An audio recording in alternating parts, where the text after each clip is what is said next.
Good evening and happy Thursday. It is officially week 4 of the Kansas City Corporate Esports Cup. My name is Devin, and I am joined once again by not only the amazing and incredibly good looking, but incredibly smart, talented, and equally ready to cast host here, Dr. Spirit Bear. Welcome. How are you doing? That's all I needed was just all that compliments, and then we're set to go. Ready to go. I got nothing else to say. Absolutely. Yeah. And the food is on its way. The payment will be in your bank account shortly. So everything is is ready to go. Hopefully you are happy and ready to go. Thanks for joining us on this week 4 of the Kansas City Corporate Esports Cup, powered by Dick Ray Plumbing, Heating, and Cooling. We've got quite the matchup tonight. Well, let's just maybe we recap just a little bit of last week. What I thought was going to be one of those. I'm going to interrupt you because they're starting the draft. They're starting the draft already. Yeah. I thought they were going to take a little bit longer than this. So just really quickly, what I thought was going to be a really let me get the draft up here too. What I thought was going to be a really interesting and separating week 3 ended up being a coming together of teams, and we are at 4 teams at 2-1 right now. Both teams this week these 2 teams that we're watching here, BMCD, EPC or Feed, and the Honeywell Bilgewater Betas, are both 2-1.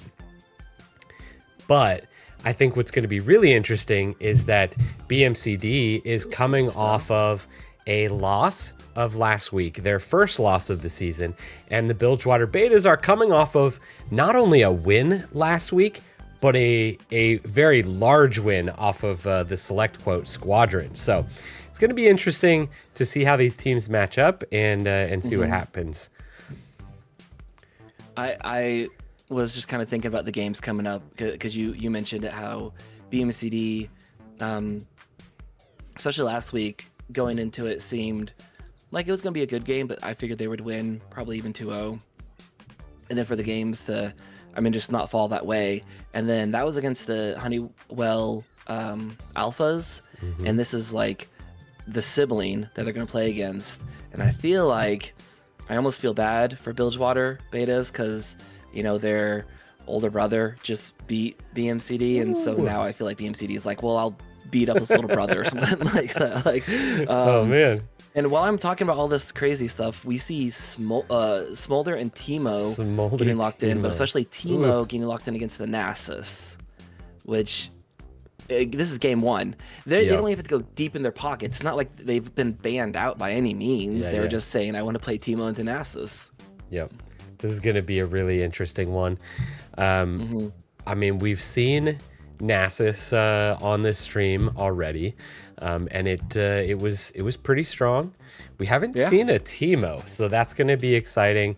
And I think that, honestly, I don't know if we've seen the Smolder or the Nocturne either. I know we've seen Nocturne banned, Smolder banned, so some interesting, a little bit different bans coming out, and I think we're going to see some strong picks. I don't think we've seen Smolder on the stream, but I know Smolder has been played, I believe, by both of these teams.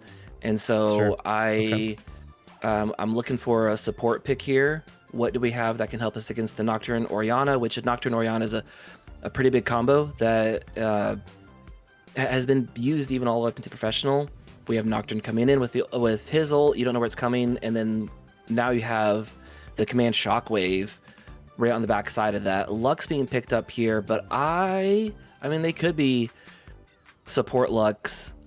I would somewhat doubt it, though. I think they'll take the Lux into Orianna because I feel like Lux wouldn't provide the help against a Nocturne who I feel like should probably focus on bot lane and not let that Smolder get going. Yeah. And then the Smolder's out of control. For sure. Absolutely.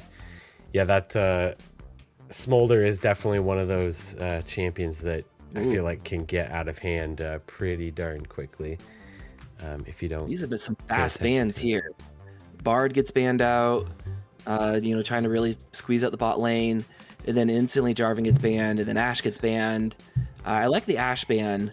I know teams have sometimes opted for the Ashe Seraphine, and that would have been, I feel like, wonderful. I feel like BMCD would have been so happy if they could have gotten that. So I think banning out the Ashe is great to make sure they can't have a winning bot lane into 3 winning engages. Yeah, absolutely. I wonder if they're trying to push onto Diana here. We'll have to see. They definitely do know that Xerius, the BMCD jungler, is definitely one of their stronger players. So they want to make sure, I think, that he's getting a good game as well. Especially with the opportunity to play the Nocturne. Again, going to be somebody that could easily take over the game for sure. Ooh, Xin Shao. All right, I like that first pickup. Pretty popular right now. Very strong too. Technically a flex. Some people have enjoyed going AP Xin Zhao because his healing got AP buffed. Technically, yeah. I don't think it's gonna happen, but that'd be funny. I'm really excited for the last pick from Honeywell here, though, because I think we could see something really, really strange. Because we've got the Maokai. So many flex options here that, like, you could technically run Teemo support. You could technically run Xin support, like Teemo in the jungle. Like, there's so many things that you potentially could do with this team comp that I wonder what we're gonna actually see for this last pick. Yeah, I think they definitely. I wouldn't mind seeing like an Alistar, someone that can just really try to disrupt the Maokai going in. Tom Kinch, that seems fair to me too. That's such a huge. I can swallow you and save you, and that's locked in. So you were right, because it's been a while since I've seen Tom Kinch represented in the bot lane, and going against the Maokai Jhin of BMCD. I enjoy the looks of both of these. This should be a fun game. Yeah. I really like that Tom Kench pick too, because outside of the Nocturne, I mean, everybody here is kind of one of those position dependent players, right? You knock up Nasus and he can't get to the carry. You're able to knock up Jhin, when he's in his ultimate, being able to just immediately get back to him, slap him with your tongue a couple of times. Like Tom Kench could be a really, really powerful pick here with some of these champions on the enemy team. Yeah, especially with if the Nocturne is jumping in, being able to save. And he says ready. Eraser has the. Oh yeah. All right, he is checking. He noticed that he has control of the lobby. But the Tom Kinch, I like the idea of like the Xin Zhao to give some separation. Being able to ult and just push people back will be huge, because the Maokai and the Nocturne will be trying to get in there and just trying to give that Smolder space. But it really does come down to that Smolder getting to the point of the game that they can carry. BMCD, they have a team comp that can continually be strong. But I think then once Smolder comes online, I feel like it's going to be really difficult for them to keep up. So it'll be interesting to see, again, where they have that focus. Do we focus on trying to help out the Nasus against the annoying Teemo blind? Or do we just kind of say, you're on your own, dude. We're going to try to make sure that bot lane for Honeywell doesn't get off the ground? Yeah, there's so many good ways that this could go. I think that you're also just you're one team fight away from Xin Zhao just taking over. If you get a solid early team fight against that Nocturne by himself before 6 is not the strongest champion, I feel, especially when you're considering against a Xin. That could put him really behind really quick too, right? And I feel like we're putting some eggs in that Nocturne basket right now, that if that composition doesn't fire, that could be That might be a little bit tough, but they do Especially BMCD. if we could see some interruption, some shenanigans. Lux can help from so far away when it comes to, Xin Zhao looking for a quick little invade or trying to gain control of certain parts of the jungle. Lux being able to, throw a good shield or even throw the E, like with just illumination is just so far away. Being able to interrupt the Nocturne, like you said, delay that 6 enough to let your bot lane get 6 for Tom would be such a counter, at least if nothing else, to stall out just how they're going to be able to jump in there. I almost wondered if Shen may have came out. I mean, it's obviously didn't come out, but like Xin Zhao on Shen, or Shen instead of Xin Zhao in the jungle would have been also fun to see. So I think they all got people that they feel comfortable on too. And I wonder how these teams are adapting to this best of 3 in the fearless draft. Because I assume, at least my thought process, right, is you go in first game with your best champion, with your number one composition, your pick, right? But then you go to game number 2 and you can't play that anymore. So do you want to use that right away in game number 1, or do you save it for a game number 2 or a potential 3, right? Maybe if you can play something that, is your B tier, composition that you feel comfortable on, and win, come out ahead, then it feels really good going into the next game playing your top tier stuff. So I wonder how much that's starting to play into their thought process on these drafts as well.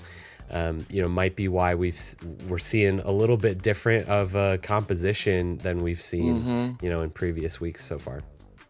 Especially the Maokai, I feel like that is, at least in the previous games that we've seen, Maokai has appeared later on in the drafts. Or at least usually, we need someone tanky, but some of them have banned out or played, so therefore we have a Maokai. But with it getting picked early on here, that ends up saving some of those kind of more quote-unquote normal engagey tank, Leona, Nautilus types. And so I know that Eraser Joe on the Maokai is very comfortable. It's been picked a few times. I think with the Bard being banned out, I think that's a good ban. I think Team J Jack in the chat was the Meeple. Is that are you talking about Bard from that angle? Yeah. Either way, Bard's probably I would keep banning Bard. I feel like that's just something that he's too comfortable on. Yeah. So again, these interesting champions being picked out. I think BMCD's comp is a little bit more cohesive, something a little bit more put together, like some of the pieces more fit together. Yeah. But then sometimes the most fun puzzle pieces and puzzles to work on are the ones that don't seem like they fit together, kind of like we see Bilgewater. So, they had Tom. Oh, they need to do like a whole Bilgewater team sometime. That'd be pretty fun. I'd enjoy that. It would be really good. But either way, we are a minute and 30 seconds from jumping into game number 1 of week 4, the Kansas City Corporate Esports Cup, brought to you by Dick Ray Heating, Plumbing, and Cooling. They are the title sponsor of this event, and we appreciate all of their support. We also have some other amazing sponsors for this event, including Henderson Engineers, SelectQuote, WellSky, and of course Casey Game On. So make sure you support all of those sponsors for making Kansas City esports possible, for making events like this even an option here in Kansas City. So speaking of esports in Kansas City, this is week 4 of our 7-week regular season. Just so everybody knows, we're going to play a couple more weeks of regular season, and then we're heading into 5 weeks of playoffs, leading up all the way to August 1st is going to be the grand finals of the of not only League of Legends but Marvel Rivals are going to be played live from UMKC. So if you are in or around town and want to come and watch that live, it's going to be a good time, I'm sure of it. So hopefully we'll all be there and having a good time. But Thank you to all of our sponsors for putting all of this together and making esports in Kansas City a possibility. So, barring any other technical issues, we will be heading into game shortly here.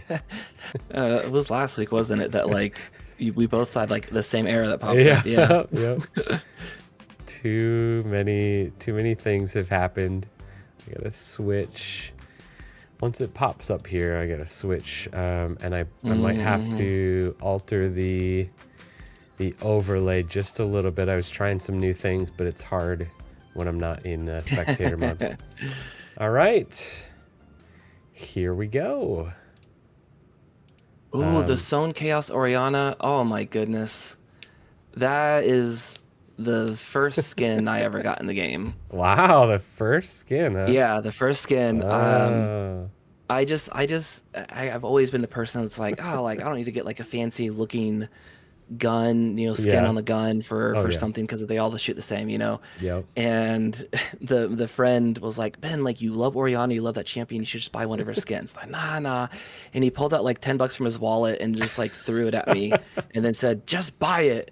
And which was just funny because like it's just a dollar bill, so it just like fluttered and landed. But then it's also funny because now like the $10 doesn't get like put into the computer. I still have to go do my stuff, but I did buy it. That was my first skin, so that's fun to see being pulled out. Love to see it. All right, and we are officially in game number 1. Speaking of, we've got the Twitch poll prediction still up for about a minute or two here, so please go and vote for your team of choice. Who do you think is going to be winning this game?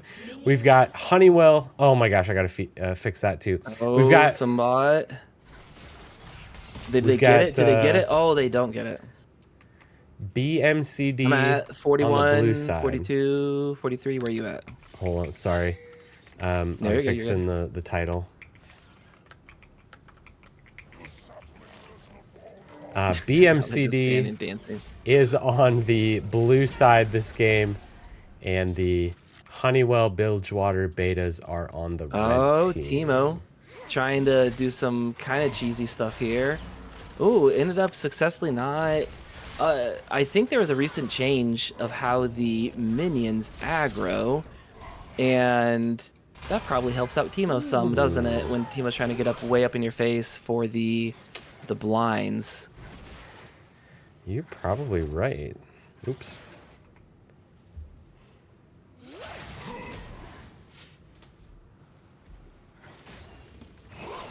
All right. So nothing going crazy as of yet. Pretty standard laning phase. Other than there's an equal level 2 bot lane. Nothing really should happen there. A good 4th shot coming out from Jhin. I mean, not gonna do a whole lot here, but you can tell a Jhin player when they know how to try to stand up and still sneak off that 4th shot. Teemo just being annoying up here. I mean, this is just how it's gonna be. Yeah. If Teemo wasn't doing this, then it'd be sad. Yeah. As a melee up against the Teemo in top lane, you just have to kind of. Some lots of good stuns. Great jump from Maokai, be able to smash them back. There's a flash forward from Jhin. The 4th shot is not going to be able to get the kill as those great barriers coming out. Tompkins trying to do everything they can with a lick on the backside there, licking that tree. Great damage. That was just like instant call. They had the positioning and they just both snapped to it. And the flash and barrier down, both for Biggie. Sticking around because this is too big of a wave to miss, but still pretty low. Dangerous. And now Nocturne is on top side here. Teemo giving a lot of damage. Oh no, Teemo! Mana, but Ignite, just go for it, man. Just go for it. But he gets it. He gets first Teemo. Whoa! Wow. I mean, you got to do that sometimes. I'm dead either way. I might as well just charge forward. Right. Did use the flash and Ignite for there. Nasus TPing top side. Didn't use anything else. Kind of a wash on the back side of it because there was the assist gold going over, but this still feels good when you're. Oh, Dinshao didn't land that W. That's the height difference there. It looks so close, but I think that's just the the river being on a different plane feeling, and now Teemo's backside, just back up top, just being annoying again. I was just talking about how we weren't seeing too crazy of an early game here, and then we get both junglers hitting opposite sides of the map, and lots of summoner spells being used. Both AD carries flashes are gone. Teemo's flash is gone. Ignite, barrier, heal, all of those types of things are used. So I think the next minute or two could be really interesting if those junglers can get out there. And we'll see if Golden Banana up on Teemo is able to really control the minion waves and the freeze. Nocturne's being called over, I think suspecting that Xin Zhao might try to be able to come in here because of where the minions are at, and also to help break up this freeze. They ended up doing, okay, Xin Zhao's not here, let's break up the freeze, and that way Nasus gets a little bit of a break. I like the Tom Kinch showing the the emote of Tom Kinch. That's I like that. It's not actually BM if it makes sense like that. It's yours. If it's yours, if it's like lore accurate, yeah. All of my entire wheel. I'll hold that story in a bit. Maokai I don't think he was actually going for it. I think he was just running at them, just trying to zone them off a little bit there. With the fourth shot hanging out there, used it. All right.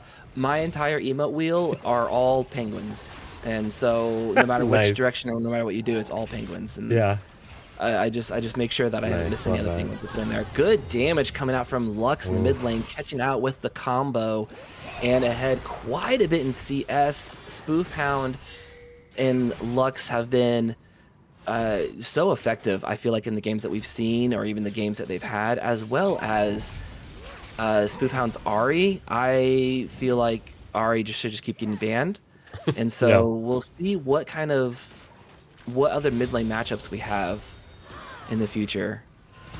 Let's see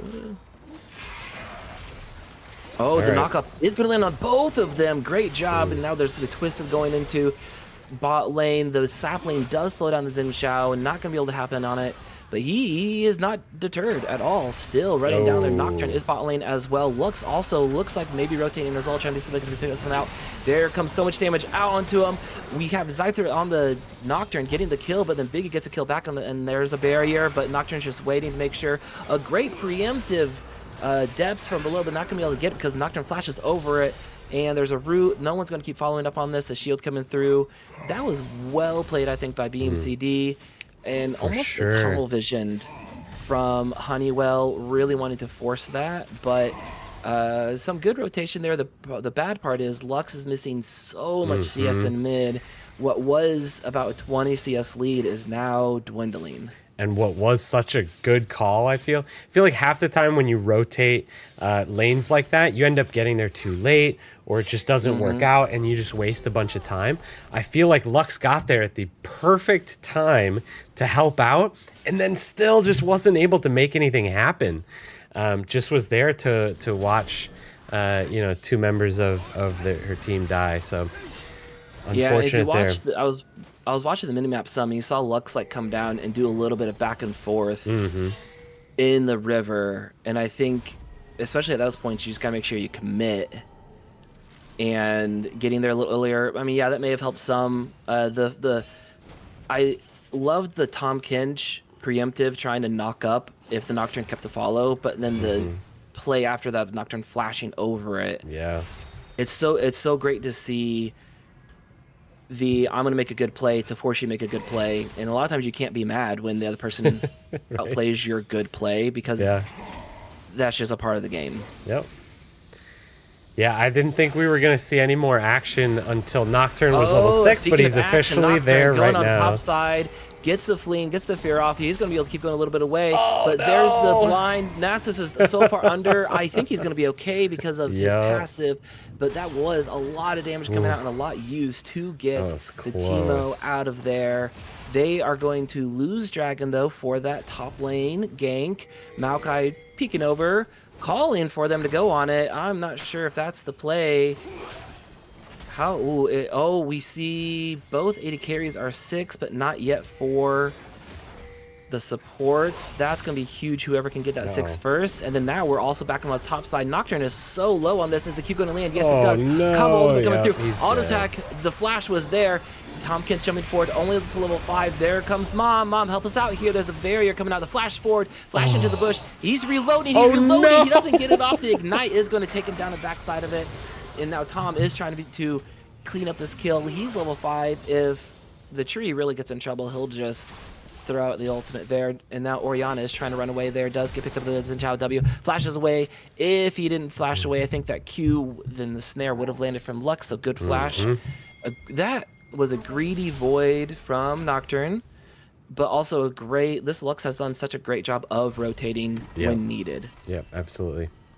Yeah, even when those rotations don't necessarily pan out, I think they were the correct ones. They were pretty solid so far. And this is going to be rough for Nocturne. Xin Zhao is clearing out that top side there right before Nocturne goes up there. And just a lot of pings and a lot of people making sure that they knew what was going on. We'll see. Nocturne's ultimate is he's going back down bottom. I'm wondering if he's trying to hang out bot side because that ultimate is up now. It just came up. This would be huge because they do have the Nature's Grasp from Maokai. He's in position. He's going to throw it across perpendicular, I bet.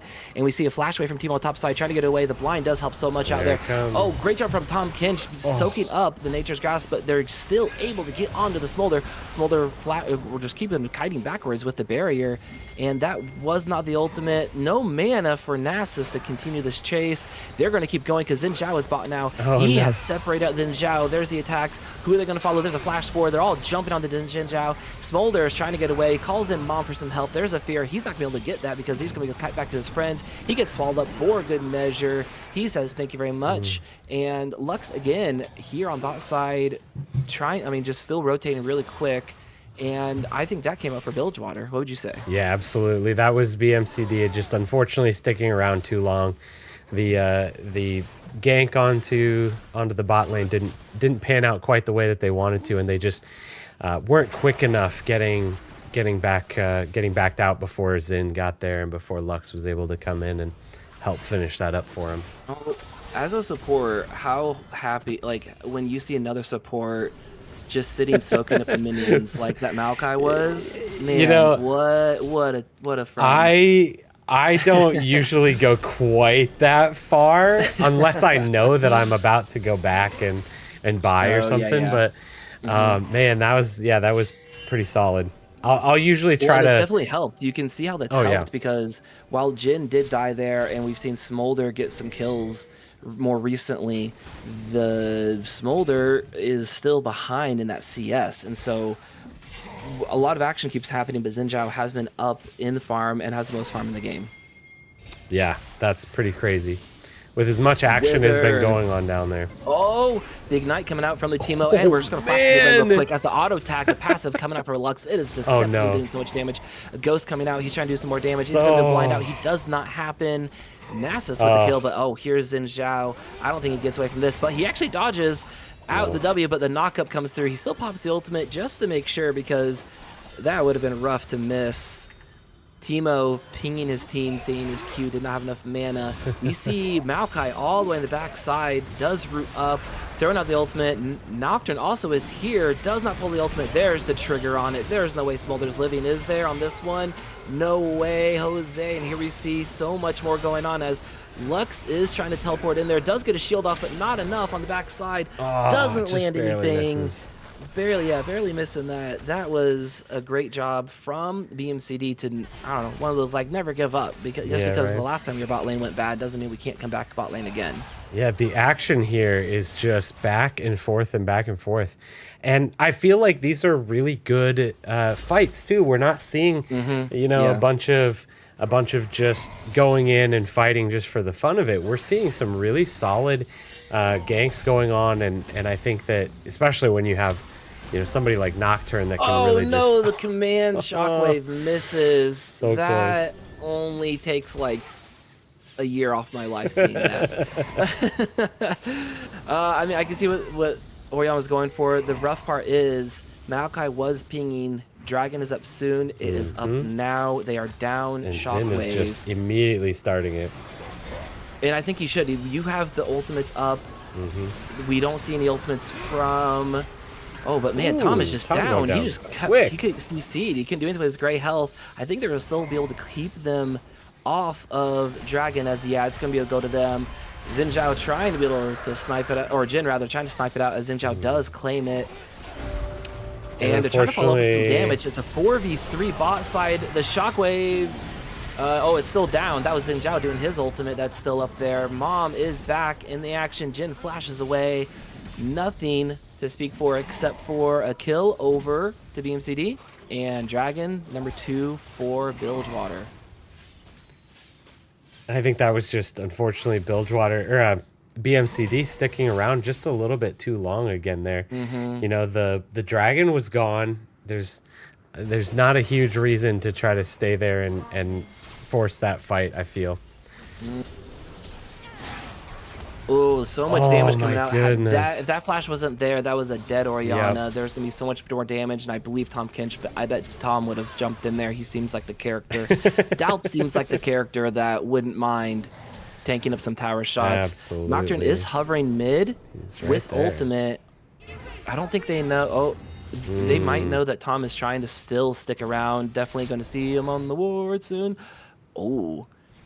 Biggie McLarge getting out in that brush right in front of the Jin, which then would have been Maokai as well. So, oof, good back.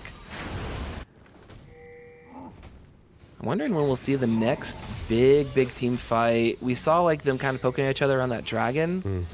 You see a lot of the ultimates up for BMCD, and I wonder if they'll try to push for an advantage. We are going to see a fight up here in the top lane as Zin goes to clear out some vision. He does have that vision ward on Rift Herald, so I'm guessing that they're going to be going for that here pretty quick as both top lane and mid lane are pushing out. He's trying to sneak out and find the Nocturne too. You're right. They're pushing. They're making sure. He's pinging on it. Oh, the Ignite coming down from Nocturne. I kind of like this. You're not going to get the kill, but you know that they're not going to be able to go it, and here comes some fight on the bot side. Jin is nowhere to be seen. Maokai all alone, flying in there, trying to ult to save it. Mom comes flying in. Ignite too? Oh, no. You're just kind of pushing buttons, I feel, but actually, here comes Nocturne. He's going to try to save the day. Tom is going to try to so much damage. He doesn't get the eat off onto it. He jumps away. Jin is going to snipe him down. I totally had a different voice. Like my inflection, my voice was totally opposite of what I thought that fight was going to go. Wow, that Maokai just spent so much time, wasted so much of their time running around in the brush there and dodging skill shots. Mid, here we see there's no flash for Orianna. Some pokes coming out, but no, she's going to dissonance away. There was just so much going on that Maokai was able to dodge up that it gave time for Nocturne and Jin to get back and just completely turn that fight around. I don't know what pulling up. They're pulling up Shelly in mid. Rift Herald being popped here. They're going to try to just rush this down. Smolder jumping in. There was a good rotation over there. There's not a whole lot that can stop them right now. Tongue comes out, slowing them down. Maokai on the side there. Another charge coming out. That was a pretty good push there, I would say. And solid. Lux is also in control of bot lane. No one there to really push Lux off. I guess she's going to maybe rotate around with the team some. And top tower also going down. That was a pretty big swing right there. And we do see them up in gold. That is Bilgewater. Yeah, all of a sudden Bilgewater Beta's really just kind of starting to take this game over pretty darn quick here. Had a couple of good fights, and they're playing to their advantage now. Pushing lanes like crazy, and BMCD just seems like they're not sure where to go. They're trying to get enough people in a lane to contest anything, but they're just being, I feel like, outplayed when it comes to, you know, Teemo versus the Nasus seems to be winning that fight. The Lux versus the Orianna just seems to be winning that fight. Ooh, and I liked that Smolder was just trying to, you know, tried to, I don't know, almost antagonize, just try to like bait Yep. the Maokai there. Look, I'm all alone. Yeah. Smolder does have 156 stacks at the moment. The next big one is 225. Ooh. Doing a great job. Oh, there's the Orianna again. Still no flash to be seen. There's going to be a shockwave soon, I bet. Ultimate from the Lux does not land on the backside of it. Nocturne, they say go all in there, pulling back the Tom so he can't save his AD carry. They're trying to kite back. They're trying to do everything they can. Blocking out the damage is the Lux. One more shot. It's okay. Good job of blocking them out. And we're going to see as they try to keep kiting back, but Nocturne does get a kill. Great binding underneath the tower. That tower is going to ramp up so much damage. The flash Q and all so much damage. Oof. W does not land. Jin trying to be able to get the kill, but really, if nothing else, push them away so they get this third dragon. Yeah, and just like that, Ooh, when Lux, okay. When I called out that that Bilgewater betas were taking control of the game, I think that Nocturne really helps when he can just jump into a team fight and make it an extra player there, because they pretty handily took over that when it looked like it was going in the favor of Bilgewater. All of a sudden, you've got Teemo that is just perma-pushing on top lane, wasn't interested in joining that fight, and BMCD was able to really capitalize on that. So 2 for 0 kills, and the dragon really starts to equalize us out a little bit more. Any kind of lead that Bilgewater beta had. Ooh, Lux and Teemo getting some purchases here, as well as Nocturne with a stride breaker. Seeing these bigger completed items come together here, it'll be great for just trying to be able to influence what you can as a team. I think what was great in that bot lane was because of Nocturne turning off the lights and then Orianna pulling back Tom wasn't able to get anywhere near Smolder to try to help and save the AD carry. And I'm not sure if that was like entirely everyone pressed all the right buttons at the right time, but that is still what happened. And when you have a good enough team that you can still follow through, as he picks out the Nocturne there, trying to go onto Smolder as well, half the HP down. Oof. That is Maokai that's still a little bit away from being tanky. Yeah, that it always feels bad on a tanky champion when you just get a little bit behind and you can't get tanky. Always feels bad. And that, I think, is what's happening to Maokai right now. Man, Teemo's just running like is just all over the map right now. Out. I'll be interested to see where Teemo starts to try to place some of these shrooms. Whenever I play Teemo, and I enjoy playing Teemo support often, but I enjoy Teemo. I think it's fun. I think it's best to throw your shrooms in places like, so Maokai's out here clearing in that brush right there, like a ward, and make sure that things are not found. You got to place them in places like right in front of like red pit, like, and right if you can, like right at some entrances into the jungle from blue side, because you're not going to sweep there, because if you sweep there, then you can't sweep your objectives. Exactly. Pink there, because you can't be able to do that. But when you have a ward like we see right now behind that's getting cleared out, people are going to guess that's where you have it. And if you can get those shrooms deeper in, you will be able to keep track of the Nocturne. Either because the shrooms are there, therefore I know he's not hiding in this part of the jungle, or he's getting hit by them and can't sneak around as much. So I'm hoping that they can utilize. Yeah, he's placing around. I think he's almost setting up ready for the next dragon. Do you remember when, wasn't it Teemo shrooms used to be able to last forever, right? Yeah, they used to never. Yeah, it never expire, right? Never expired. Yeah. Oh man, the good old days. Yeah, right. Oh man. Well, we are seeing some solid vision coming down from Honeywell down in that bottom. Smolder is so close to that third tier level for the passive. What is it? 225, I believe. Yeah, 225. And 217 is what we're at. Yeah, just keep giving it to this Smolder. Just let that Smolder get ready for that next dragon. 1 minute away. Yeah, he's going to get that for sure. Oh, absolutely. Yep, Oh, man. 50 seconds, and that's definitely where we're going to see the next fight. I think they're all waiting. Yeah. I think they're all waiting for Ooh, this next fight. Ooh, Lux okay. almost catching Oriana out. Ooh, yeah. I don't know if that's enough to just one-shot her yet, but it would have taken her out of the fight, that's for sure. Yeah, I don't think it would have one-shot, but you definitely would have made them get control more of the map. As we see, Maokai is way too far forward, getting so much damage thrown out there. Nocturne throwing out the ultimate, turn out the lights as they're trying to follow down all the way into the towers. In Chao throwing the ultimate. Tomkin's trying to run away. Get away, Kitty Suit, and he's just not going to be able to fully away from there, but Lux is showing up. Oriana picking up the kill. They're trying to still chase on their tower. That ult is going to run out. They are sticking out for a long time. Xin Zhao going through there. Ultimate from Lux, doing a lot of damage. Here comes Smolder and Mom. He even flashes forward to actually get this in here. The kill onto the great shockwave to stop them from completely obliterating, but the rest of the team is still going to get taken down. Dragon is up. That should be the third Drake. They did what they could after Maokai got caught out, but that looked like it was going in their favor for a while, man. Yeah, I think the fact that they saw that tower there was so huge because they could continually funnel back into there. Some pings now trying to take control of the dead Nasus and Oriana. Yeah, they're headed up and they're looking to probably just immediately start it. Yep. Yeah. Yeah. Oh, they know too. There's the pink, or the blue ward immediately spotting them out. They knew what was going on. Some help pings coming out. Teemo is just gonna pushing continue the spot pushing bottom. Yeah.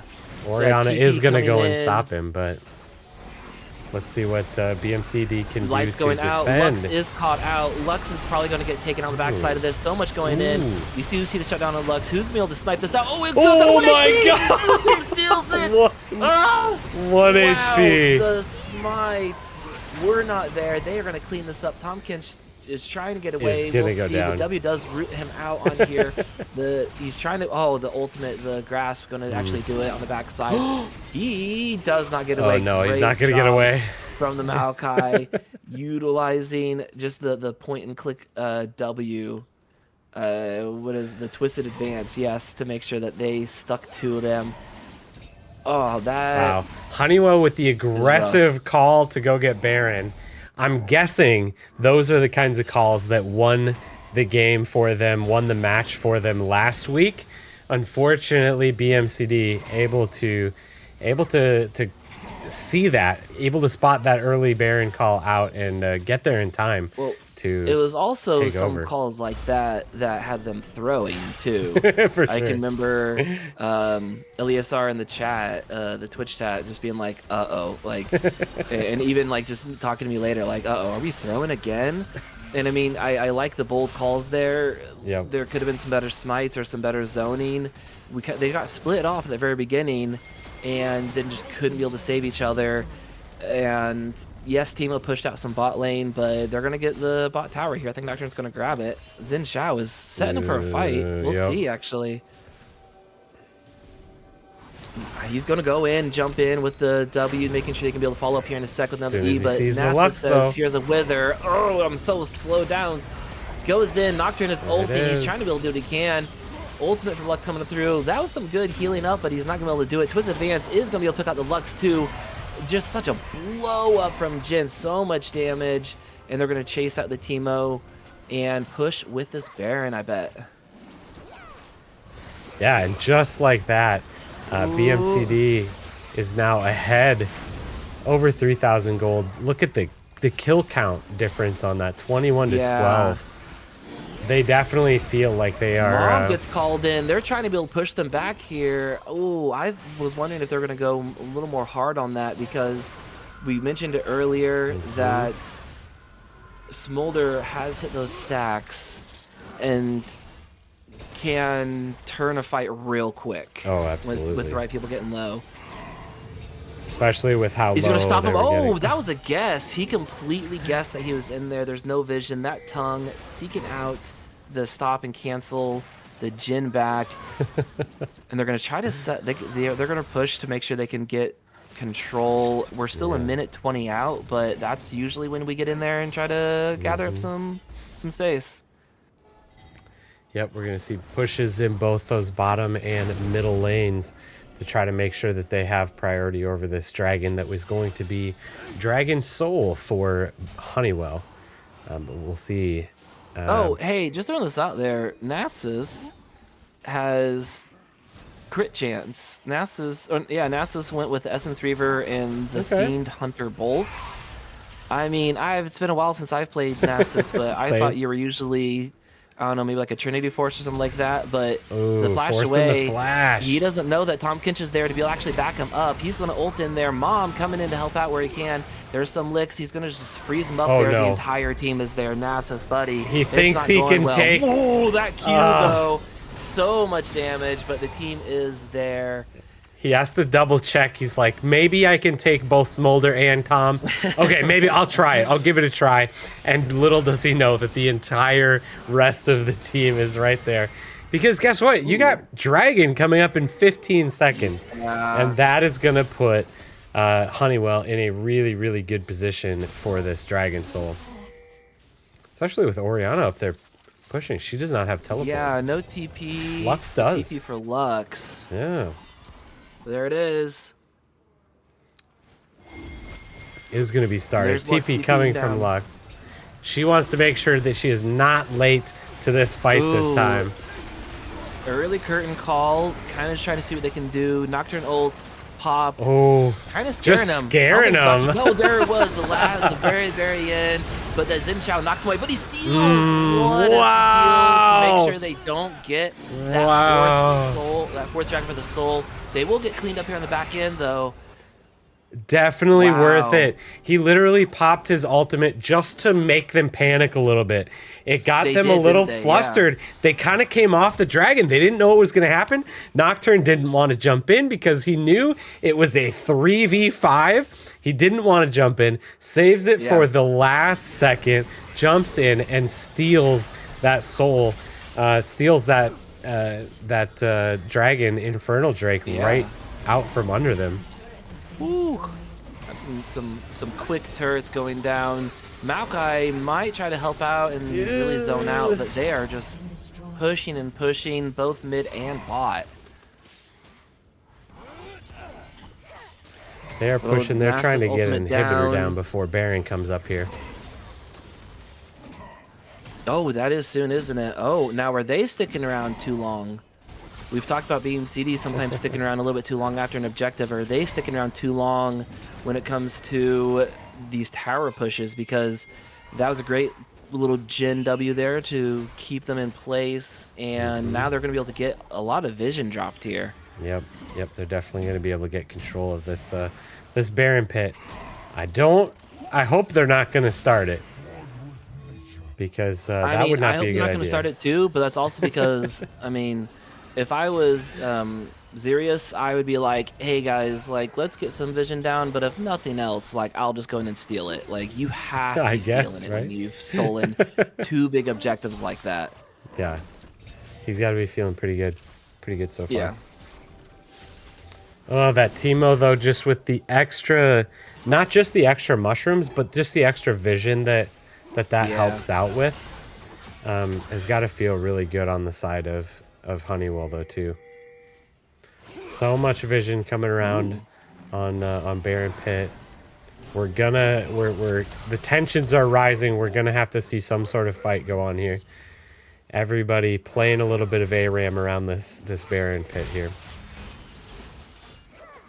Just waiting for that right engage. The collapse here. There we see some damage. Zin's house, yes, we're going in there, knocking him out. Shockwave only on herself. Spoofhound gets the snipe on the backside. They're trying to do so much damage. There is an hourglass, making sure that Spoofhound lives for a little bit longer. Big and McLarge just doing damage the way they can. Just continues to push. They're all still alive, and Jin has to run. Yeah, unfortunately, the only reason Jin is alive is because he had to back up to use Curtain Call. Now he is alone, 1v5. Oh, the Orianna just blew up instantly. Got caught out by Lux and just died. Even though she wasn't really even caught out. She was, back a bit, but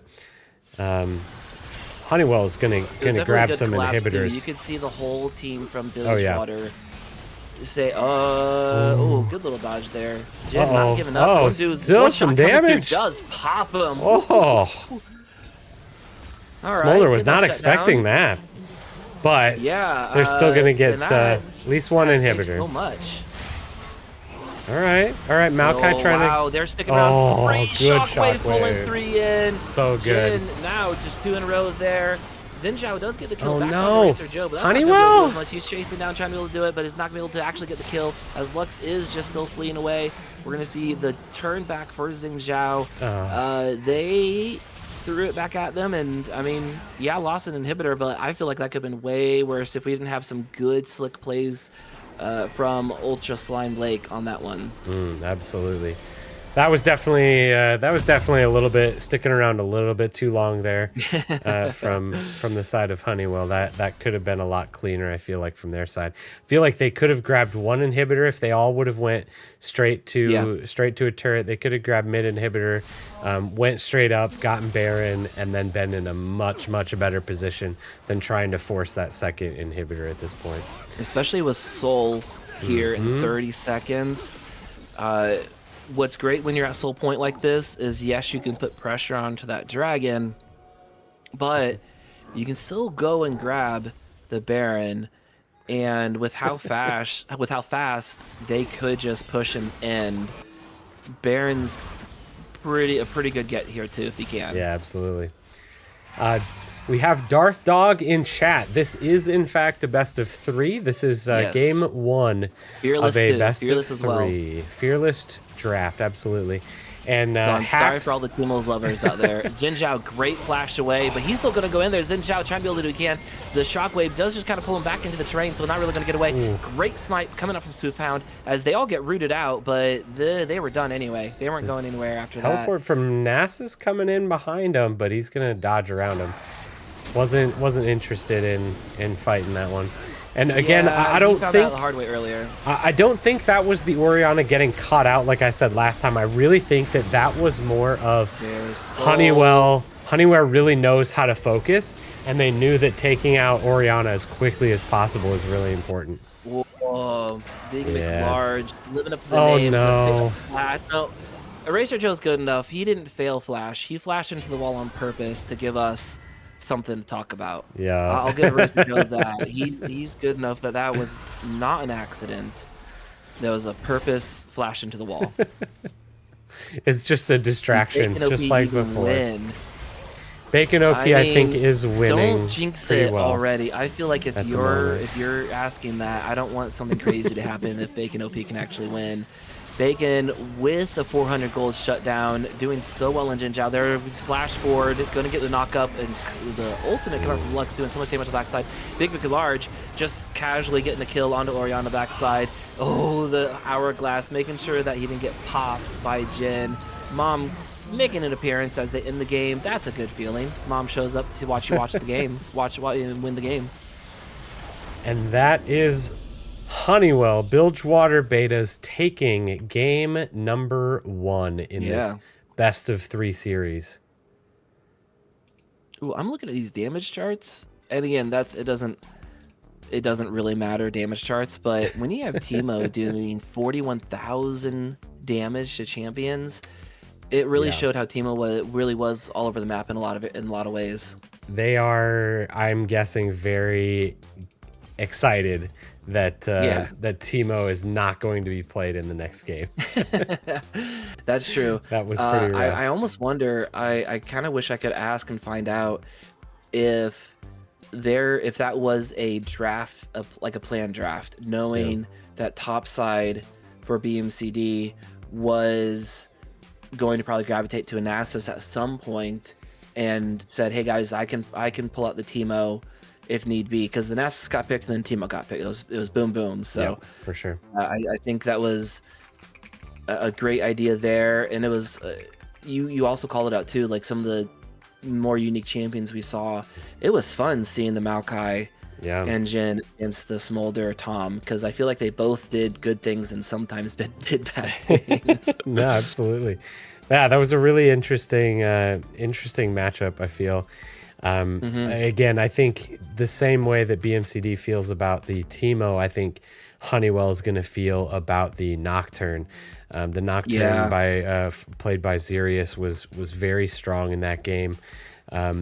Even though he didn't get an insanely quick start, he did have 6 kills pretty early on and just seemed to be, again, all over the map with that ultimate. I still feel like those global ultimates, those things like the Nocturne ultimate, the Shen ultimate, man, those are absolutely game changing when used by the right player. And I feel like Xerius was one of those players. So speaking of those globals, or at least semi-globals, we see Pantheon being banned out as well. To your point, those semi-ultimates are just so good when you just need to be able to keep the game pedal accelerated. So BMCD banning out Alawi, Pantheon, and Ari. I feel like all 3 of those are great bans. They're comfort champs that people on Honeywell can carry with. And then the same thing, Akali, Kalista, Shyvana, all champions that are comfortable, that they can be put into a lot of different drafts. I'm interested if BMCD tries to pick up their bot lane here a little early to try to get... there's a Karma. I think Karma has been being used last week. Karma could be mid. It was played mid last week. I'm going to guess mid. Yeah. And so picking that up right away, but still a flex. At the end of the day, still a flex. I'm sure Racer Joe can pull out and play with the Karma. So I like this pickup early. Caitlyn. All right. Yeah, some more comfort. Solid pick. Yeah. Trying to stay back a little bit. And we are going to see the teams are staying on the same side. So this is, again, something we haven't seen a ton of, because we've been seeing blue side win very, very strong so far, very high percentages in this league so far. So we are going to see BMC D stay on the blue side. So no fancy switching around here. I like this Wukong pickup because Xerius is also a good Wukong player, and so picking up this jungle early, I think, might force Xerius onto, a Diana or Zaheen, and so you're getting a lot of value out of that Wukong pick. Okay, well, why don't you just prove me wrong right away, man? Ram is coming out. That is fun to see. Didn't we see him play that in a different game? I haven't seen Ramus yet. I mean, if that was like maybe a we one haven't. thing, maybe I haven't seen it yet. Ramus is, definitely another one of those scary ones. Ooh, Galio. All right. I think Galio's a great pick here. Okay. You have Wukong who can jump in and get some knock up, and Galio can follow that initiative. Or if Ramus does somehow get onto your carries, you still have people you can protect. Yeah. I mentioned those global ultimates that can turn a 4v5 into a 5v5, or a 3v3 into a 4v3 very quickly. Galio is definitely another one of those. So I like what I'm seeing on that side so far. And especially Galio is going mid, which is most likely. Spoofhound was doing such a great job of rotating around and appearing to fights a little bit earlier than we did for Iriana, and so being able to continue that play style with a Galio will get you so many opportunities as a team. The Taric ban, I like that they are focusing out Racer Joe, because Bard and Taric are both great in the hands of Racer Joe. The stat we mentioned last week was that Racer Joe has had a 78% kill participation across the games. I bet that's even gone higher with how his Maokai was last game. Right. So trying to make sure that Racer Joe isn't as effective. I don't think you can truly ban out Racer Joe. I think Racer Joe is one of those people that can always have someone ready to go, but at least stopping the Nocturne, or stopping rather the Taric ultimate from completely keeping your team immune, I feel like it's a good call. Yeah, that could definitely be a hard one to deal with, especially when I feel like he's not played nearly as often as a lot of other champs. Again, if you're just not ready for that ultimate and just the entire team to be invulnerable. There's Ali. Now, in doing like just kind of looking up champions that everyone's played, they let the Shen go through. Yeah. I don't remember. Is that going to be a Vigar support then? Karma mid? Shen top? Rammus jungle, no. maybe? I mean, Rammus jungle, Shen top. Huh. They are having fun messing around with this one. Because, like I was saying, like, I haven't seen too many, if any, Dalp Alistar games because Maokai got taken away. Dalp could play Maokai. Karma is another one that Dalp has played in previous games in the KC Corp. And then Pike and Thresh were the next top two that Dalp has played, at least in ranked games. And so, interesting with the picks here. Again, Alistar, though, being able to protect. But, man, I feel like their mid game is going to struggle. Yeah, all right. This is... Yeah, you got some interesting team comps here. Both teams are going to have one of those global ultimates on the board. You got a lot of go button. Well, you got the Shin coming in, and you also have the Alistar, or the Galio rather. But Rumble Ultimate is kind of pseudo. Like the range of it is almost like a pseudo global. With if you have a good Rumble, you can make that ultimate pop from so far away. Yeah, absolutely. But oh man, it's gonna be really tough when you throw in a Vigar stun up, and it's gonna be really hard for the Wukong, the Alistar to be able to do anything. Good point. Yeah, and then not only is that happening, but you have Karma shielding. Yeah, and protecting those targets. And you got Rammus that just doesn't really care anyways about any of that. So this game, unless this game just gets unless one team puts the other team in the dirt right away, this is going to be a long game because we have like no damage. Like Caitlyn can do some damage, but mid game she's not going to do as much. Rumble can do a decent amount of damage early on, but then still needs to be able to climb up and get something later on. Jinx needs a little bit more time to get those items. Yeah, I'm thinking we're in for the long haul on this one. It's initially after the first 3 picks, I kind of liked Honeywell's team comp where they were going with it. And then after seeing the last 2 picks on each team, I kind of feel like I'm feeling the Burns and Mac team again. I think that global Shen is so strong, especially when put in the right hands. It's proven to be just an invaluable asset. And all of a sudden, you're not against an annoying Teemo up in top lane anymore. So you'll actually get a decent game going on. You throw that in with, the CC coming out from... Wait. Wait. Okay, hold on here. What are we holding on to? Who's Eraser Joe is on Rammus currently. Yep. Still got 40 seconds. He's got time. Right. It's Rammus support. Shen jungle. What? I told you this was going to be weird. Yeah. This is why you watch KC Corporate. So thank you, Dick Ray, for giving us the opportunity to be nearly speechless at these picks and team comps, because this is fun. So Rammus support. Actually, I wonder if this could be a role swap. Do you think that maybe Eraser Joe is going to be taking that Rammus into the jungle? and then maybe Dude, just Sirius take, is going I to don't be know, take playing Rammus top, man. I a don't know. Shen. Racer Joe's kind of does what he wants. Yeah.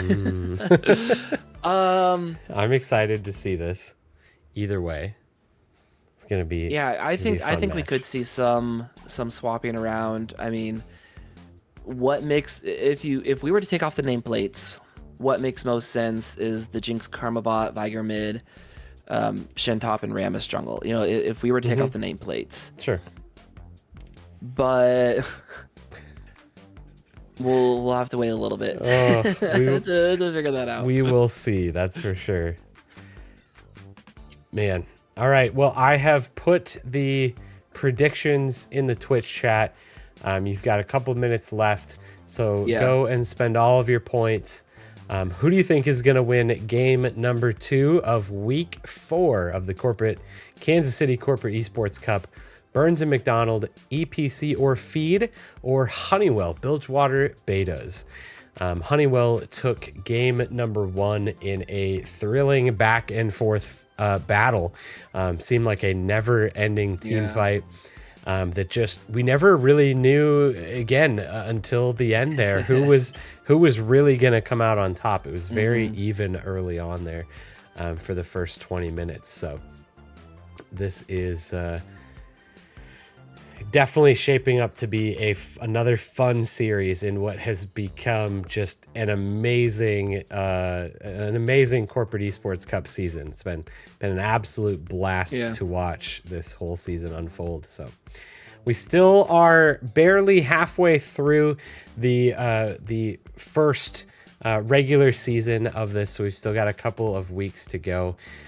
If you are running out of points to use for the predictions, make sure you tune in on Tuesday and Wednesday nights as well. Tuesday nights we have Marvel Rivals casted by JT, as well as Mario Kart is played. It's just not streamed. So if that's something that you're interested in participating in, we do offer Mario Kart as well. It's just harder to stream that because we don't have a spectate mode. And then, of course, on Wednesday, we have Twess streaming the Rocket League matches and Kosak and Big M with the Super Smash Brothers Ultimate Crew Battles. If you're not familiar with crew battles, it's really fun. It's not something I knew about until last year. It's a really fun back and forth team focused play. It's really cool. So definitely go and support the KC Game On, KC Corporate Esports Cup streams on Tuesday, Wednesday, so that you have plenty of those Twitch points to be able to vote for your favorite corporate esports League of Legends teams on Thursday nights, because we're going to be here for a couple more weeks. So speaking of League of Legends, with the other games that are currently going on, it looks like the Select Quo won game 1 behind, it seems like a pretty great effort from Little Capri Sun on Xingjiao Jungle and Parthenax on Caitlyn bot. And so if anyone else is watching that doesn't have any direct knowledge of those games, there you go. It's that's the only one I see right now that's called off on game 1. We do see Eraser Joe in the jungle. Devin was on top of it. He knew what was going on there with those role swaps. So we are going to see exactly what you called those: Shen in the top lane, Rammus in the jungle, Vigar mid lane, Jinx and Karma in the bottom lane for BMCD. And this is, I think, going to be interesting because, again, like we said, it's going to be a little bit of a role swap. We're going to see Xerius going up to the top lane, Eraser Joe from support into the jungle role, and Aruana in the support role. So looks like a little bit of a kind of a swap around for Team BMCD. So we'll see if this is something that they can get working and running to make sure that they can make it to a game 3 in this series. Yeah, which I think like swapping around, like if you have a team of 5 who are always the same 5 who play every single time, switching around your roles isn't gonna I feel the most cohesive, especially like on a game too. Yep. Sometimes it's a team's tendency to be like, oh no, we didn't win this game. We have to drastically change our approach to something. Oh no, Oh I got the. no. You got it too? Yes. What are they just don't want us to watch their games? All right, well, we'll work on getting that pulled back on. But uh, when you have teams that do shift around some players from week to week, I think it's fine, to switch up some roles. So I don't see this as being a the big deal of the game here. I think it's still going to be great to see. What's actually crazy is we're sitting here talking about these role swaps and how crazy it is, but we have a Viger mid who is going to just keep scaling. We have a Shen top who's going to pop down to bot lane on top of the Karma shields, and we have Ramus who I think is underrated. He's someone that can all of a sudden just pop up and just steal away a team fight for your team. But I also think, on both sides, you've got also a protect the AD carry comp. You've got lots of. Do you see these shenanigans in bot lane? There were the cow Alistar is just banging away Playing on the some of that on cowbell. the cowbell. Yeah. I would expect nothing less. I would expect nothing less from Alistar. Ooh. I mean, I said Delp. I hadn't seen any Alistar games, but I mean, apparently Alistar Master with this cow skin, and I believe that's a chroma as well. Nice. Can't go wrong there.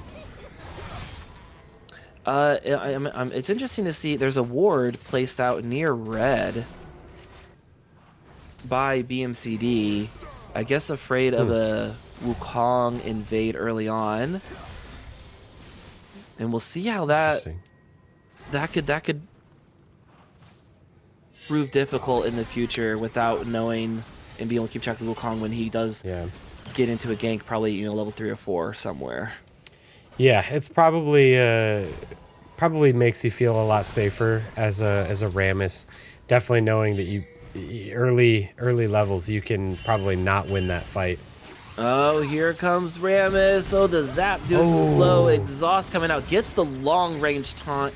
Alistar, though, with a good knock-up there, making sure that there wasn't actually any way to follow up on that. Both teams pinging out the flashes that were used. I like and the question mark ping, making sure, hey, is Wukong now stealing my blue?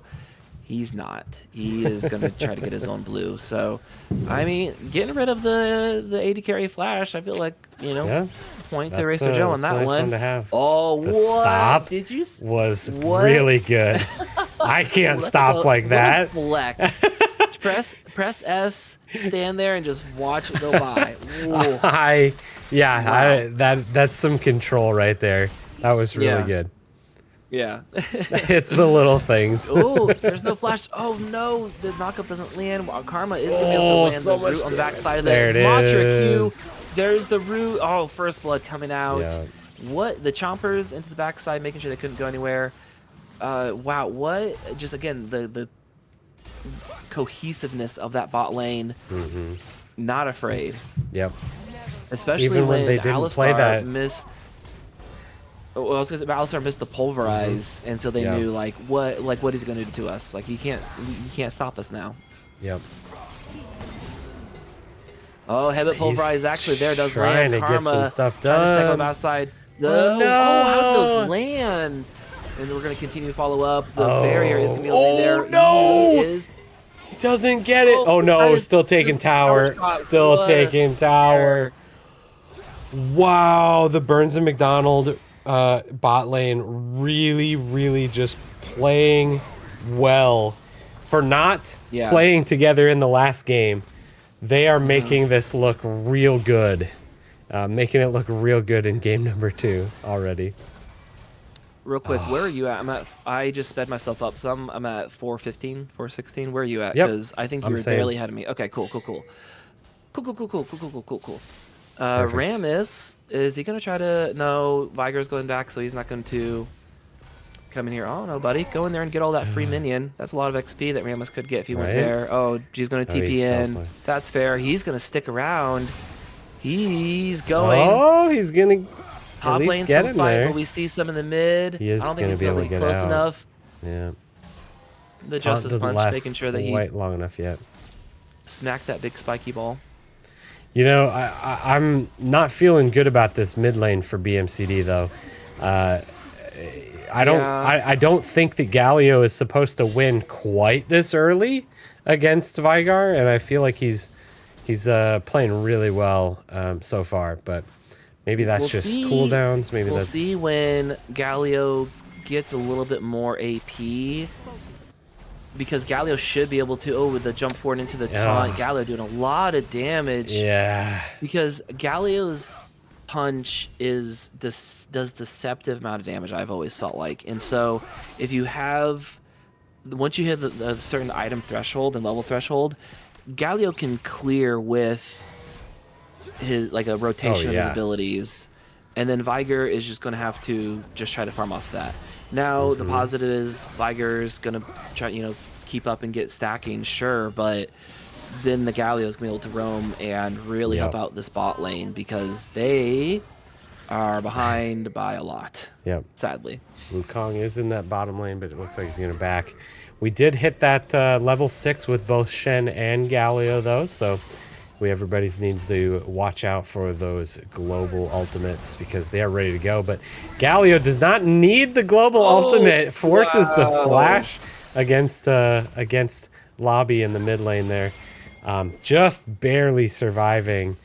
But he's looking for him too. yeah, he's. I think Galio is feeling pretty darn good about this mid lane matchup so far. And really, we're seeing a little bit of CS difference on the top side. Shen, who can be really that Matra Q doing some decent damage there. The Shen being able to block the AoE punches, but not able to stop the fire. So just kind of taking the beating here, even in that position there.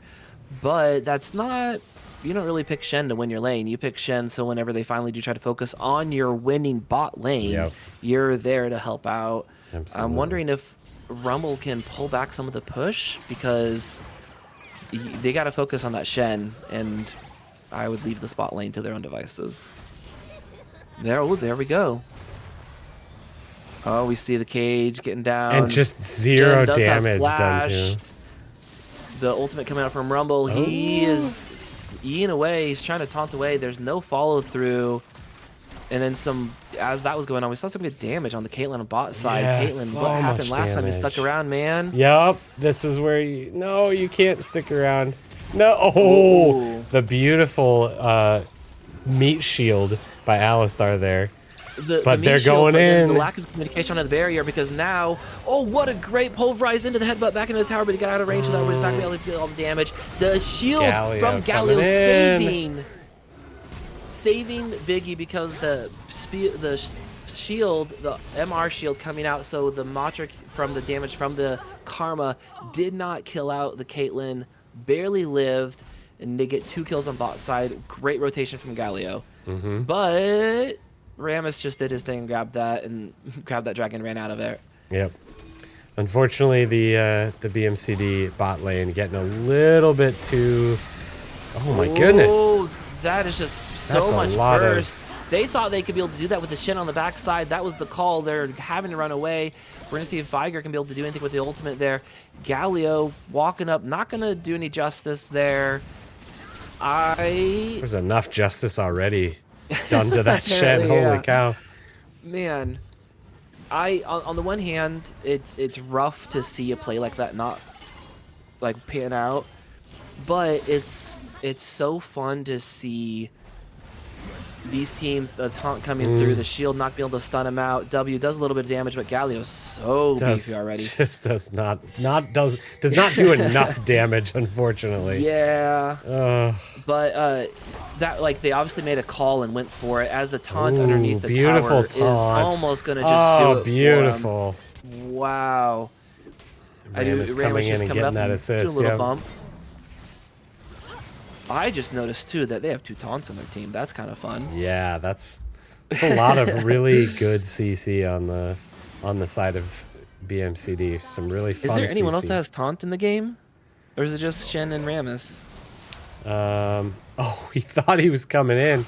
Yeah. That's a good question. Chat, help me out. Is that it? I think that's the only taunts. So I appreciate that they're really taunting them out there. Ooh, going under the tower to really do some damage. A punch. Ooh, I think if Viger just walked away instead of trying to turn around and get the ultimate to try to equalize the kill, I don't know if that last tick would have happened. Yeah. Flash away from Karma, trying to be able to do what they can. Mantra Q's out onto the clone, not going to be able to do it for him.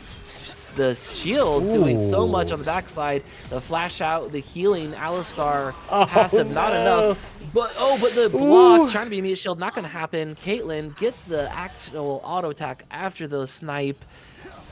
A lot happening there, and a really nice 1-for-1 trade.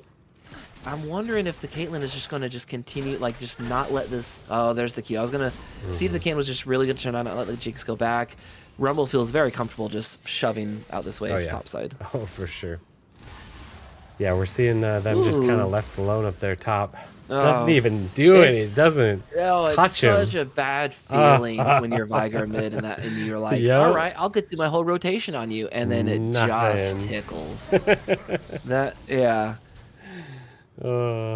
That's too bad. That feels bad. Birdio, is that the yeah? Only Shin, Galio, Ram have. Oh, you're right. Oh, so all 3 taunts are in the game. You're right, because Galio's AOE is the taunt. You're right. Thank you, Darth Thog. I appreciate it. That's hilarious that this is such like a taunt heavy game. Karma going in to try to take out that ward, but she's gonna be able to get out just fine. I would like to see the Karma utilize some more Matra shield. Pressing R and E is such a big shield and movement speed that I think they could really position better. Flash away from the knockup. That was a great little flash there. Woo! Rammus does have Thornmail. Wukong has the Triforce. I'm interested to see if they're able to really keep getting this Jinx ahead. We saw some of those plays bot lane, and Jinx is just still way far ahead in gold and gold in CS. And with Dragon up in less than a minute, we're probably going to see a little bit of a skirmish down in the bottom river there. Oh, they're gonna try to get this Galio. Comes some CC. The stun, the cage, Alistar is there. Oh my goodness! He jumps out. All right. Oh, Rocket from downtown, smacking the Alistar in the face. That was great positioning from Alistar, just to really make sure fantastic. that because oftentimes you'll see people just try to press buttons immediately, but Alistar patiently got around the corner a little bit more to really knock that Rammus into the tower. Yeah, got it perfectly Rammus placed into Joe the saying, tower. wait for my ultimate, 92 seconds, because he had used it on that escape, letting everyone know that it's not there. Oh, Caitlyn is... Okay, good net, get away. Hello. All right. Oh, no, here comes the collapse of the century. We're going to see them trying to clear out. It's just not going to go well. On the backside. Viger Shen coming in. Ultimate. This is actually some good positioning coming out here. Rammus when he can. Galio trying to knock everyone up. CC. Shen is not going to be able to follow through. Flashes into the brush to be able to save himself. And everyone just kind of, punched each other then ran away. Great collapse, but then a great call with Shin coming down in there. Yeah, I can't believe that nobody went down in that. That was that was a mess. That was crazy. It was a mess. Let's just be honest and just call it as it was. When it was just great collapse and it was a mess. When 3 of the enemy team comes at you from your own jungle, that can't feel good. That is a lot of damage. Viger can do some damage. The Galio, but Wukong took some there. Shin had to go back top because that tower is almost gone. Ooh. Oh, the fact that he got up there, it's coming down. Are we seeing some people sticking around too long? Oh, good flash. He tries to flash over the Alistar. Alistar quickly responds with his own CC, making sure they're able to do it. But now the Rumble TP is up. He's on the backside. Whoa, what so much damage. That red carpet is just melting everyone. Flash forward to be able to make sure they get the kill onto the Karma. We have 2 down. Jinx running away. Jinx from Arcane. Yes, that very one is also going to go down. That was such a great. Nice. It was a great play from Rammus, but unfortunately, just too far forward for his team to be able to follow. Shen ultimate was not up. He did not have teleport. He was not able to jump in on top of the Rammus, who was jumping in and knocking up the carries of the team. Nobody was able to follow the Rammus that far, forcing him to ult out of the fight again, unfortunately. And we talked about earlier how them switching up their positions wasn't necessarily truly at the end of the day a big part of the story. But I think right there you have who usually has been their jungler now playing topside, lost track of the TP timing of Rumble. While Rumble stayed, the reason Rumble stayed top that whole time when the fight initially happened, that messy fight, that nothing actually happened. Rumble didn't have TP, so Rumble just stayed and pushed. Shen went top to make sure he could try to save the tower. Didn't save the tower at the end of the day, and then here comes Rumble's TP is up. I think that might be a case of the non-familiarity when it comes to keeping track of the timers and communicating to your team what could happen, and then they were able to just have that Rumble come through and a great ultimate on the backside, and they just cleaned up everybody. Yeah, absolutely. So now we have 1 dragon apiece, but definitely the rest of the bonuses are going over to the side of instant jump Honeywell. in from Alistar with the headbutt pulverize, and we're also seeing some taunt in the mid. Rumble's running around just trying to, like, I don't know, he's like, guys, I kind of crushed my lane, I want to run around a little bit. But while, yes, there's a 4,000 gold lead, Jinx is still very far ahead. Speaking of Jinx, getting some jump on there. Good shield coming out from Karma to be able to try to keep him alive. They're trying to keep the Alistar off. There's an auto attack onto the what was in there. Zap doing a lot of damage as well. You know, that Jinx still does a lot of damage, and I don't think they're really quite ready for how much damage that Jinx can provide back.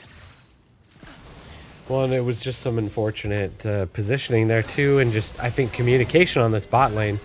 Communication. Wukong is there. The barrier doing a lot. Jinx tries to flash and be able to get the kill on the backside. Not going to happen. Shen is ulting a little bit too late. They are not going to be able to do it because Galio, or is that even a Shen ult that tried to come through? Shen ult did try to come through, but because they died so quick. They died so quick. Rumble, I bet, you know, you keep it 3 down. Since I'm not actually streaming, I'm going to go to the top side and call out what happened there.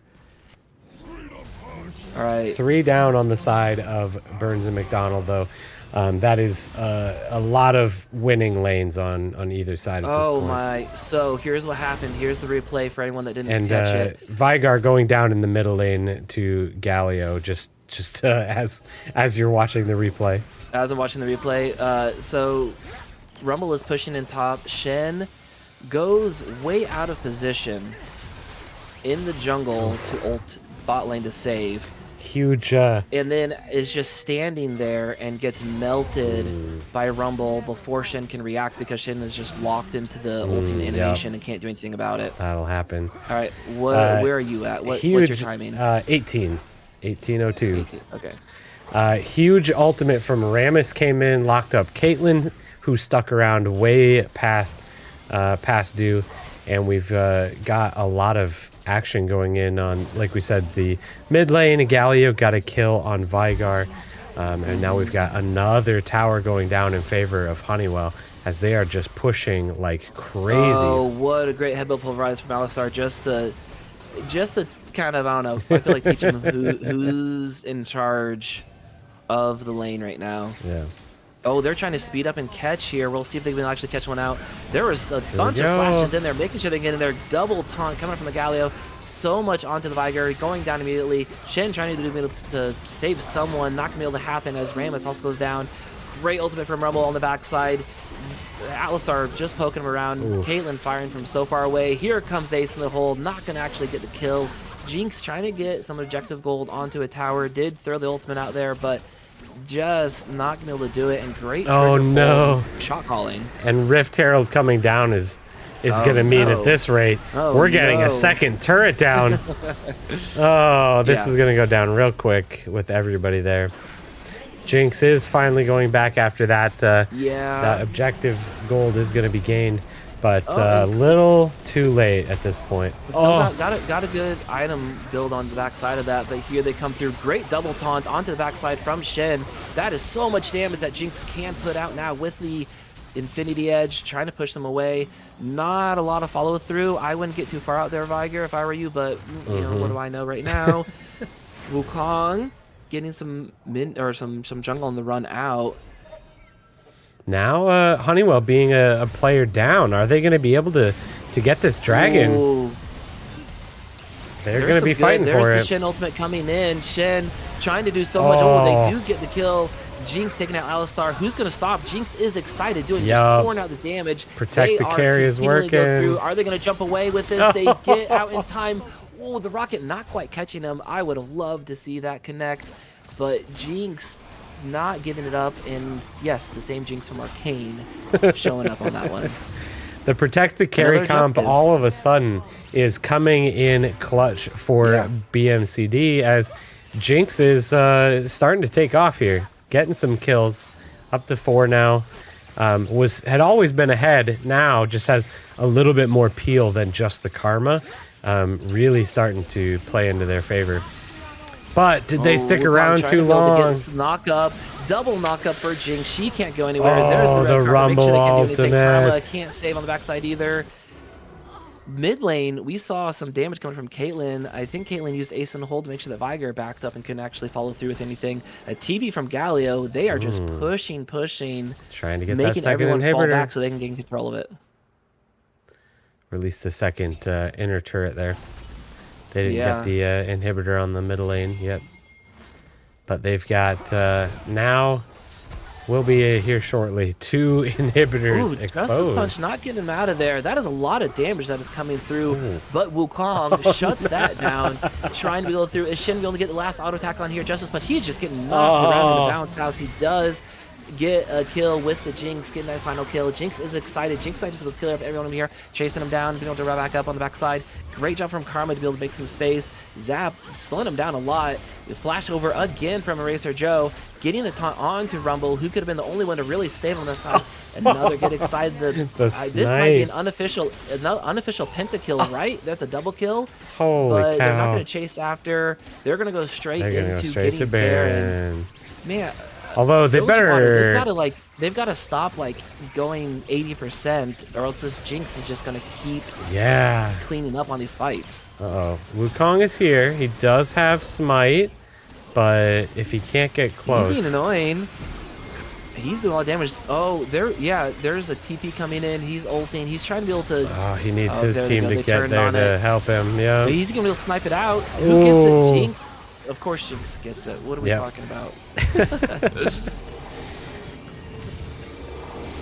Wow, what a game here. I know it's easy to call hindsight. I wonder if Wukong should have just ran to the base and killed both those inhibitors. Viger was there. So was he? Viger TP. But Viger did TP because did he TP in? Yeah. I think he TP'd, because he got that kill. Yeah. But I don't think he wouldn't have TP'd if Wukong wasn't there. Or Wukong may have been able to kill the Viger, though. That's maybe too. But true. Yeah, I was gonna call that out right before they started the Baron. I was like, if they start this, they might lose their inhibitors to minions. And then I saw the Viger in base, so I wasn't as worried about it for him. But we're seeing a trap being set. It looks like in. Oh no! They did get vision. They got tired of it. They got tired of the trap. Yeah. Look at the take a look at the gold though. What was so one-sided that there were a lot of objective bounties and gold that could be taken from those kills. Karma's they keep trying to set these traps and I want to see that trap. Come out, Alistar's the trap has been sprung. It is Alistar that's going to go down. 9, 4, and 3 for Jinx. Yeah, and you were just talking about the gold differential here. The gold that has gone to Burns and Mac is all on Jinx. All of it has gone to Jinx at this point, and it shows. It shows. Yeah, it does. Jinx is Yeah. online and able to do just about whatever she wants. And the good thing is they have a team comp that is ready to peel and support Jinx. The flashback from Kate into the net. That was a great job. Double knockup from the Galley ultimate. Are they going to chase this down? They are saying yes. A good little bump from the Rammus to make sure that the follow-through wasn't going to be quite there. Shen, I think, pulled the trigger maybe a little early on that ultimate, because that's a decently long, it's almost 3 minutes of an ultimate. Which Drag is going to be up soon too with Rumble with TP pushing top side.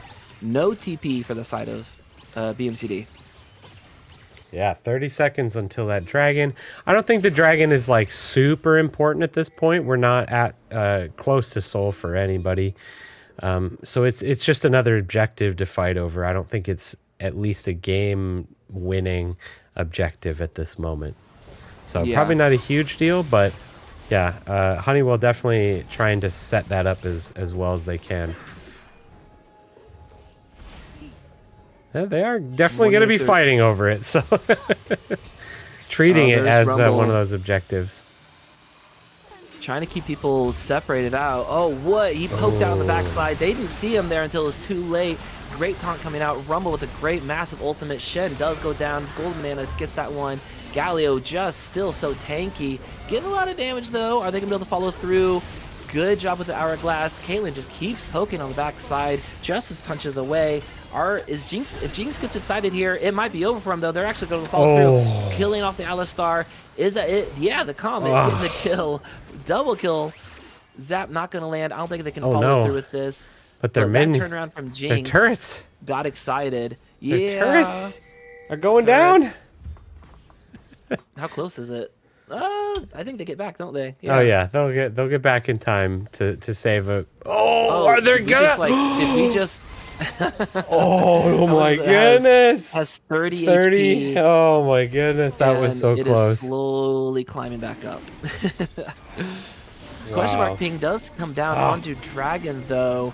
Teleports coming in. Who's TPing in? That's a double TP coming in. A flash out, so he doesn't get stunned up, but he does still get taunted.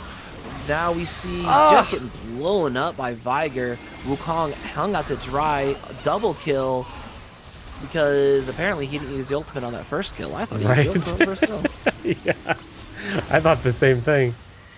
Easy so now Dragon. They are on soul point. Yes, Easy Dragon going over to BMCD. Rammus with the flash, like he predicted. That was a long way to go. Jinx doing so much damage. Just nothing you can do about it. He's going to be able to just tower dive because Shen is taking it up like a good friend that he is. Ooh, Karma. Yep, that's a lot of damage out. Eraser Joe is making highlights out here. The flash over, not to immediately flash, because with Rammus, with the Q, with the interaction, if you flash and get within range, it automatically knocks them. But he flashed just knowing that there was going to be, speaking of Eraser Joe, not caring that he's in between two towers, but Eraser Joe landing behind the Galio for the Justice Punch, and he just punched right into that spiky ball. Yeah, a lot of really solid play coming out from BMCD right now. Jinx, I bet, has a good buy here. What does Jinx get? A best friend sword. All right, fair enough. I think one of the nice things about this team too is at a certain point, I feel like it becomes pretty easy to operate. Push your buttons to make sure that Jinx stays alive now. Right, is the objective. Which BMCD, with all that fighting though, is having to get control of vision. They have nothing out there right now, but Rammus doesn't really care. He's just taunting. Ooh, I like that speed up from Karma. Some damage come back out. We're seeing Rumble somewhat on a flank here. We'll see if he's able to. I think if he waits for BMCD, yeah, Golden Banana has had great ultimates so far. They are just too split here, I think, Bilgewater, to really do anything. Oh, I'm waiting for Eraser Joe to pull the trigger and get onto backside. His ultimate is actually almost back up. We have a Shen ultimate as well. Here he goes, winding up. Oh, he's gonna go in on the Caitlyn. Can't do anything about it. Great Really ultimate from Rumble, good. though, just as everyone feeds in. They're halfway down. Jinx getting on the backside. Wukong doing so much damage, trying to be able to get the kill, but they just immediately turn and protect the AD carry comp. They are all going to go down. The Q not able to make the kill on the backside. Alistar, Mumu is gone. Oh, they just didn't have the This damage. is just Look game. at the health bars. I think they Look can at, just go for it. They just didn't have enough damage. I really think you look at the health bars on BMCD right now, and if they had just a little bit more damage, they would have won that fight. They were all so low. When you only have 2 true big damage dealers on your team, Wukong can do some damage. But when you only have 2 people in the Caitlyn and the Rumble, the reason their health bars were that low is because that was a great Rumble right into that funnel. Absolutely. But the Caitlyn was just gone already. That was like just a quick, easy find. And now they have to make sure they get back and actually stop such a great push and then stop the soul from being taken. Yeah, that was a really great ultimate by Eraser Joe, I feel, too. Just a great Zap. pick on the Caitlyn. How much damage Zap can do. Wow. Oh, is he going to die here? He does. He gets picked off. No. Simply from the Zap, the Matra Q, and then the ultimate from Jinx. That is impressive. Are they able to stop this mid-wave push here? Wow, Zap is just really hurting. Another big point is that Jinx does have GA, so even if they do have a great counter initiation, it finally happened. The tables turned. Viger has enough damage. He finally has enough damage. That's good. I don't know if there's really comeback from this, because you have Jinx who is just pouring out the damage, and now Viger is able to blow up the person on your team that is not supposed to get blown up by AP. I mean, that is the plan, is to kill the Jinx, but it's just really, really difficult at this point. And you don't have the... That was 1W. I feel like you don't have quite as simple of CC as BMCD does. You know, you throw up a Vigar stun, you throw in the Rammus just kind of does what he wants. You have to be a lot more intentional with the Wukong knockup, with the Alistar. You know, you can point and click. Oh, gone. Absolutely destroyed. And there's another great Rumble ult coming through there, but they just can't get onto this Jinx to really take her out. Does get resurrected, but that's just all the time that they need to be able to sit back there. But Wukong is actually still doing a lot of damage, but there's excited. Is she going to actually just pull this out? Whoa, so much rockets. A double kill coming through. Triple kill, quadra kill. Wow. And that is going to be game.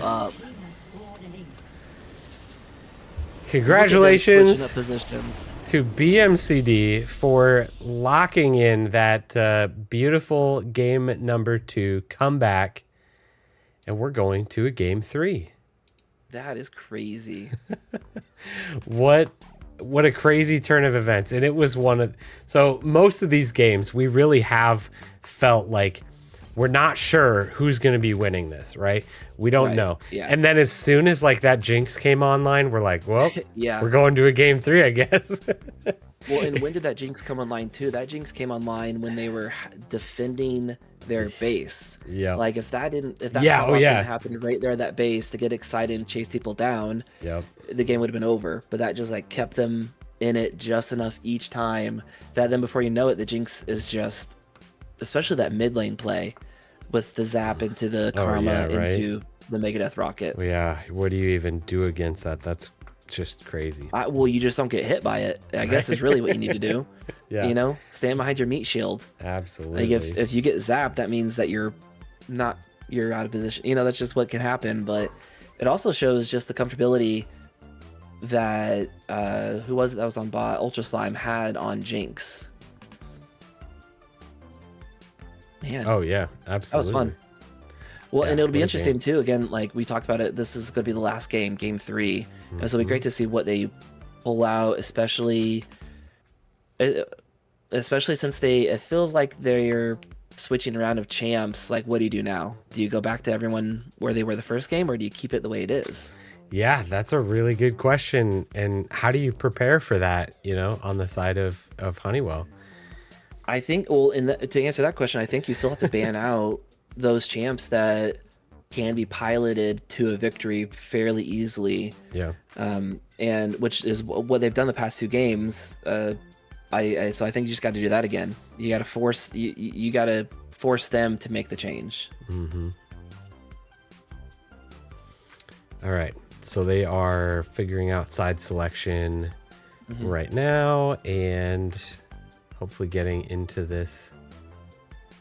Oh, looks like they're going to stick to the red side. Honeywell is going to stick to the red side.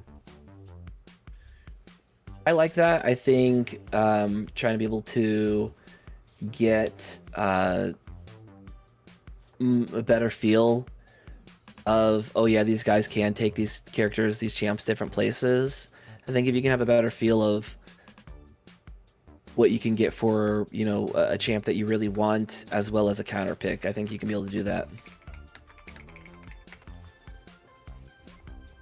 All right, you're ratty. Yeah, sorry, my keyboard is just, I don't know. I was about to say, is that your keyboard messing up? I don't know what to do with All that, right. man. All right, we are about to get into the draft of game number 3 of just another insanely exciting series. BMCD, EPC, or Feed still on the blue side for game number 3. Honeywell, Bilgewater, Betas on the red side for the 3rd game in a row. I think this though is where some preparation can come in handy, because Alawi, there's a reason Alawi isn't picked super high elo in professional, is because there is some fairly direct counterplay. Sure. I feel like how Timo got picked into the Nasus first game, I feel like leaving up Alawi is something that you can prepare for on game 3. But we see the Alawi, Pantheon, Ari being banned out again, because again, those are 3 champions, and I think these are the same bans as last time. Yep, 100%. All right, they're gonna set the tone.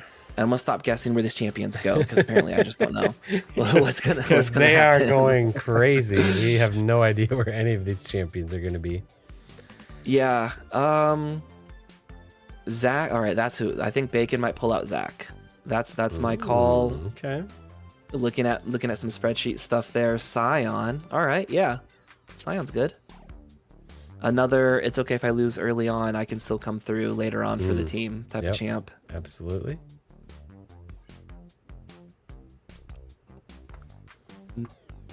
Spoof, what are you going to play, man? Spoof is going to play Vel'Koz mid, maybe. Misfortune, yep, that's a comfort pick for Honeywell for sure. Yeah, I feel like Misfortune is very in the meta at the moment, so surprising that this is the first time we're seeing her. I think what BMCD needs to do here is pick up Ashe Seraphine. Ashe is something that they feel comfortable with. Yeah, I could see that. I think you have to pick that here, because if you don't, then they just ban out the Ashe, and then there's not going to be that combo in bot lane. Sure. Ashe is a champion that you're comfortable on for Ultra Slime, and that gives you 2 good initiations with the Scion ultimate and the Crystal Arrow from Ashe. Especially picking out someone who's not as mobile as with Misfortune. Ivern. I said I'm going to stop guessing where champions go, but Ivern can be played mid. Could be a support. Just throwing it out there. And can be a support, you're right. Yeah, Daisy can do so much work.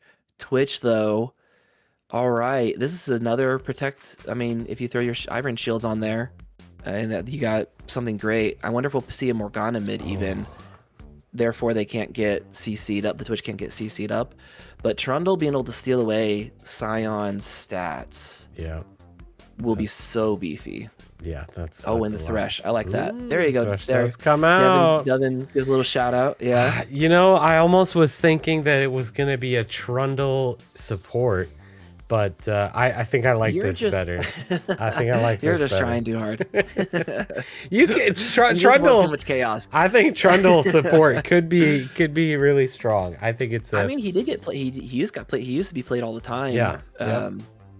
And it was one of those things of, if you were the Trundle player that could place the pillar just right, that it gave like that momentary knockback. Yep. A knock up into a knockback kind of. Yeah. Bard, Jarvan. Very Are we going to strong. see Taric banned out here? Yeah, right. Oh, you got to ban Tark here because if you let Twitch have Twitch the binding, he invulnerability. pops up with the stun from the Tark far away. Mm-hmm. And again, that's another comfort champ. Yeah, that we could see. I feel like though, if they were planning on doing that, they would have probably picked that instead of the Ivern, right? They're not gonna ban we're it. We're trying to use too much logic here. I guess. And I think Lulu's a fair ban as well, though. Sure. That the Twitch being given so much HP and shields and speed, and the help picks would go really far away. So, I mean, I don't know. I just want the Tark to be played now. That'd be crazy. Right? Well, they banned it last game, so that's interesting to me. Right? Yeah. That they banned it, and now what seems like an even better pick to play it with. If this is something that BMCD is able to play well, that could be insanely strong. Darius and the Scion, how does that go? Let's look. I don't know. Look up some stuff, because I feel like being able to pull and not let the Scion finish with the smash would be huge. Okay, if played right, if comfortable. Nami Twitch locked in the bot lane for BMCD. Ooh, and it looks like Scion or Darius and the Scion can and should be winning for Darius from just some quick stats. All right. So this will be really interesting. And again, we have the Darius who, if he finds that Twitch or that Nami, can just delete people, and Silas being picked out. Silas. All right.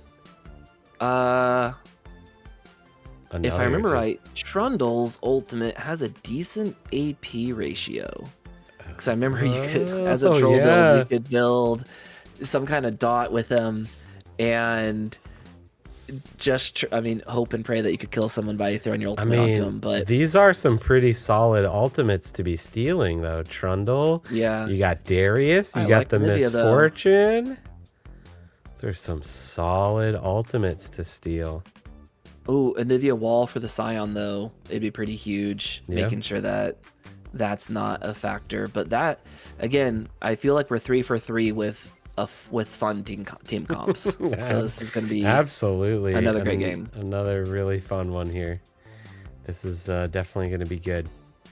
So we've got BMCD on the side of the blue side, Honeywell, Bilgewater, Betas on the red side. We are going to get the draft inside the client going here momentarily. And it looks like at the moment, yes, Eraser Joe still has jungle selected. It looks like they're going to be going with their same lanes, same players this game as they did last game. Yeah, Iriana, when looking at stats, didn't see a Silas play. I don't think that fits into their play style from what I was seeing. So I definitely think it's going to be a similar setup to last time. All right. So as we head into the regular draft here, make sure that you shout out, I want to give a huge shout out to Dick Ray Plumbing, Heating, and Cooling. They have been our title sponsor throughout this season so far, and will be through the rest of the season.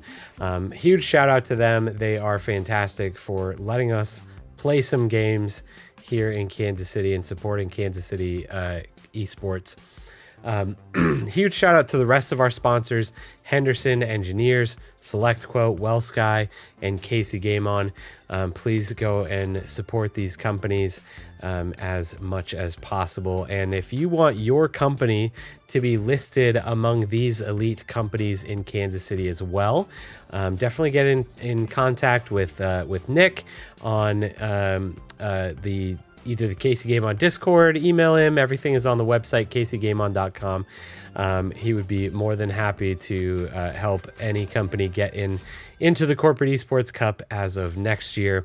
The other way that you can absolutely support Casey Game On right now is by dropping your Prime subscription onto the Casey Game On Twitch channel. That money does not go to me. It does not go to Dr. Spirit Bear here. It goes directly to Casey Game On to support events like this, to support Kansas City esports, gaming, and just an amazing community. Casey Game On does a ton of amazing events all over town.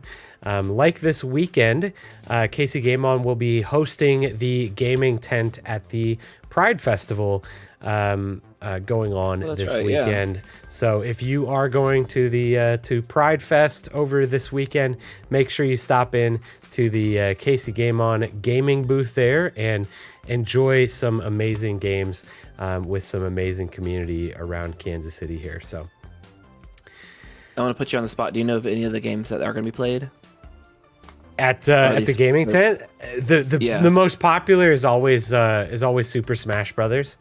That's the easiest and let's be honest, some of the most fun that you can have, just like pickup games. Super Smash Brothers and Mario Kart, it's like a toss-up.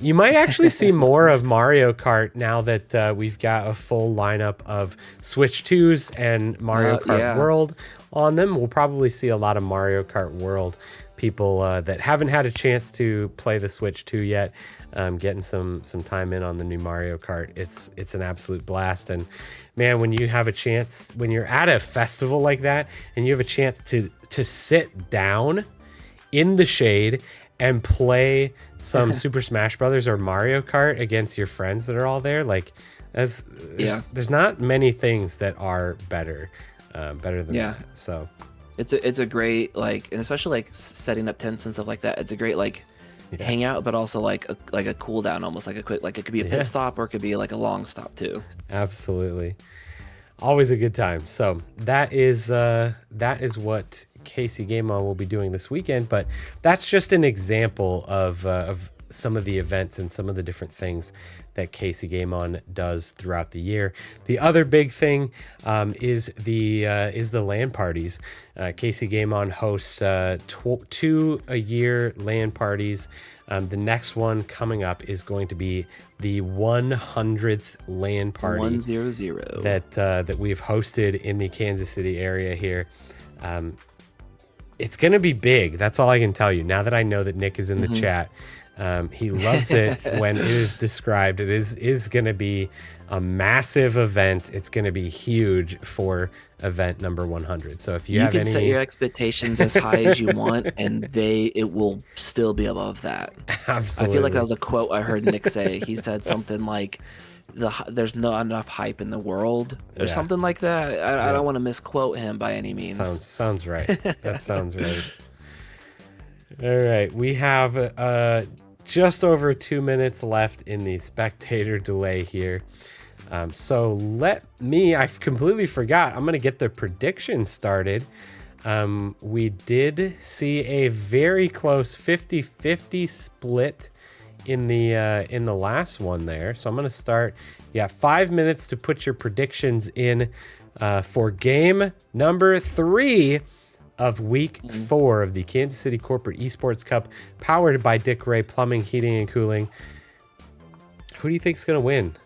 Man, who do we got? You know what happens when I try to say who I think is going to win, because I feel like I've been wrong so many times, and I feel like in the past I've always had like a good reason. Like some games there's Ash Seraphine, they can do this in bot lane and then carry that into this point. With both of these teams, it is just if you can die less, you'll win. And that's all I got. I think this is a really interesting one. And I was just going to say I was going to pick whoever you didn't pick so that we can't cast or curse the team. So I don't know who you're going to put your Twitch points that you've been awarded this session so far behind. If I'm a little torn because I kind of want to give it to Burns and Mac for the blue side advantage. They have, I think, the closest thing to a global ultimate in Scion, which has been Sure. very, very impactful in not only this series, but every game that we've watched, I feel. I really like the idea of Silas. I think that that's one of those champions that can just really take over. We also saw the Jinx in the last game become the only thing that mattered, and I think that's another thing that Twitch is another one of those champions that can do that. I don't ever want to bet against my boy Thresh, but I feel like I gotta give it to BMCD on this game. All right, I for predictions did put points down onto Bilgewater. My reasoning is, so I like that we did end up on the opposite sides. My reasoning is when, unfortunately, the games aren't going to be like the champions aren't going to be always completely balanced. There's a reason certain champions become meta and are picked a lot. So when we look at who are champions that we see more often, that is going to be more of the misfortune. And sure, we don't see Thresh, but he's kind of an anomaly. But like the Anivia, there's a reason that we see these type of champions more often than a Twitch paired up with a Nami, or the Ivern especially as well. Now, if there's something I don't know, by all means, Ivern, do your thing. But I am nervous that that's just not going to accelerate fast enough. But it also will come down to how much of the Thresh hooks can land. If Thresh can like just be disruptive enough to not let the Twitch get ahead in gold, I think that'll be good. But so far, they've Ultra Slime has been farming fantastically. I think the good thing for on the side of Honeywell is that Thresh does have some really solid choices for hooks, especially in the bot lane there. You could grab either Nami or Twitch and you're going to be okay with that. So you don't have to worry about a big beefy tank getting in the way. You're happy with any of those grabs.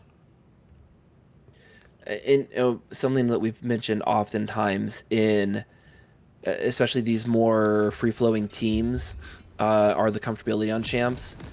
And when I was taking a look at the mastery points on Darius and Misfortune, that is huge. Like Misfortune had like 400,000, Darius had like almost 200,000. So the comfortability that they can have is significant, I feel like. And so that'll come into the matchups and farming, especially. Yeah, absolutely. Definitely something that can come into play, especially when you're talking about a good spot here, bot lane. Somebody like Darius, I feel, could, again, easily be a champion to take over the game. We already know that Golden Banana Fish likes to push and likes to be just a bully up there. Darius is the definition of that. Oh, well, Twitch and what's going to happen scouting. if Darius gets the head? Oh, no, they that's see so him. much. The Ignite immediately coming out. Q is going to keep him there. He flashes away. Are they going to be able to flash back on him, trying to actually kill him down? They're gonna. There is a flash barrier, though. Oh, yes. Thresh getting that first blood. And that is not a kill steal. That is a kill secured. If that was all earned. If you can't get the kill as an AD carry when the support is auto attacking, that's your problem, not the support's. I will stand by that statement. Wow, that is just such a rough bot lane start, because it's so important to at least, especially the early game, keep track of your levels and being able to stay equal. And now that's just not going to happen. Oh, good stun coming out from Anivia, getting the damage back out. Oh, we do see some damage being pushed back. Wow, taking a lot of damage. I mean, yeah, you're gonna do that, but like Anivia has egg. Yeah, I mean, I get the idea of wanting to pop it early, but we're not gonna see that kill quite yet. Oh, here it comes again. Oh, the hook good does land hook. Nami. Nami does And have level flash 2. and exhaust. Is she going to actually survive this? So much damage coming out from the double up. That is crazy damage. Egg does get popped mid lane, but it was almost a bait. Trundle going in there and doing a lot of damage back. And Ivern jumping over, taking the not chickens anymore. He almost does it. He lived with 13 HP. So close. That was close. Gosh, these teams are just out for it in this game number 3 already. You got to watch for those level 2s. Oh, Apprehend coming through. A lot of damage coming through. He's not going to be able to pop off the shield on that one. Darius. Ooh, Ivern coming around. Is Ivern going to put up an extra bush? No. I think so. Something like we were starting to kind of talk about Darius in top lane, but like if Darius gets going, like who's going to stop the Darius? You know, is Ivern going to run up there with his chicken legs? You know what I mean? Like he's not going to be able to go up there and like, unless like there's some outplay with Daisy to really help out. There's the Apprehend into doesn't give devastating smash. You called it. Silas is going a decent amount onto the Nivea. That's why he wanted to pop that egg because there's nothing that he can do about that. Already seeing some major gains on the side of Honeywell. Fresh, way up there. Oh, but it doesn't care. Goes right into it. Misses. Too much damage. But that doesn't matter because Twitch. He just ran so far in there. Nami also missed the bubble that made the him Ignite double kill from Misfortune. The Ignite up again already. It's Twitch does not have this kind of damage this early on. No. And Misfortune does with the passive. They'll do so much extra burst damage. Ugh, that's rough, especially when you walk right into Thresh like that. You don't even have to make him hit his skill shots. You just let him flay for free. That's rough. I thought he was gonna just try to throw out like a Q just to flex a little bit, like a flex Q. I'm just going to throw this out there. If I land it, I know I'm not going to do anything. Ivern, though, is showing up top side. Darius doing a lot of damage, does get some movement speed. He is just going to go straight on and doing a lot of damage. That bleed, though, is going to be so much. They both have to kind of run away here. He's going to land the Q. I thought he was going to flash Q to try to just like continue with the bleed onto Sion, who will probably TP back. Oh, yeah. If he had that ultimate, he would have been ready for a double kill right there. Absolutely. He's so far in CS too. I think that's really the comfortability. Like when we were the times he lands his combo, he's perfectly sidestepping so he gets the most amount of damage on the outer ring of his Q. And again, that comes down to the comfortability. Oh, here comes Thresh. Is just 4 up there. The bubble misses. He has Oracle, so he can spot out who he needs to. All the damage onto Nami. Kill for Biggie McLarge. Twitch is trying to do damage, doing a lot, but I mean, you're not going to get the support. Double up, doing some damage on the backside. This is one of my favorite things to do as Thresh, is to just immediately rush those Boots of Swiftness.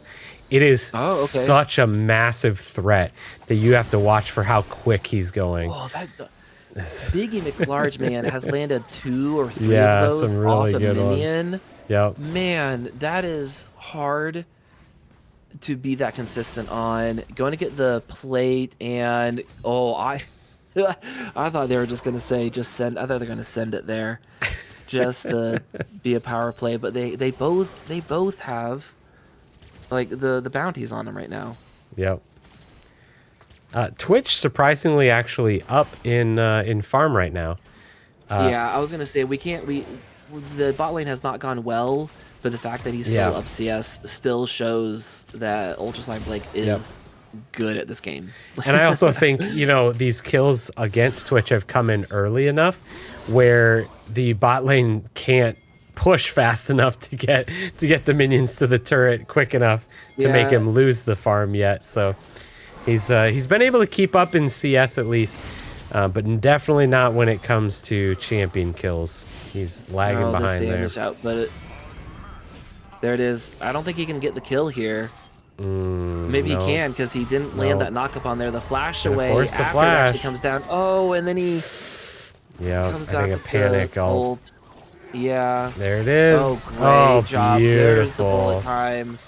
Oh, it's beautiful. I thought Thresh was just going to steal that. But I would have, absolutely.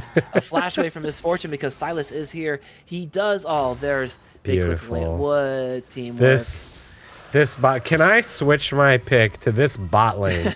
I don't even care what team they're on. This bot lane is going to win the game for him. No, everybody on Honeywell. Everybody on Honeywell is playing just amazingly. They did not appreciate losing that last game. They are not planning on letting it happen again. Yeah. Ultimate picked up here from Silas from Anivia. We'll see how the Silas can use it. Do you just try to control the wave so you can have, so you can go get the voids, the voidlings maybe? I think that's how I might use it. I'm not actually entirely sure how that interaction works, like how long you can use it for. Yeah, I don't know. I'm Is sure it there's just time until on like you're in the range or not? But good question. either way, as a Thresh player, have you seen people snag someone out of your lantern? Like they throw their skill shot in the middle between you two as someone clicks lantern and they get picked. Yeah, it's definitely one of those things that I don't appreciate. Oh. Ooh, Pick finding him out there. He just can't go anywhere. He's trying to run around with Daisy. He's so annoying at keeping people locked up. Ghost coming out from Darius, the flash away. They are not feeling confident about this one. Anivia showing up here a little bit later. The wall going up, not going to do much. Sion, though, does not have ultimate.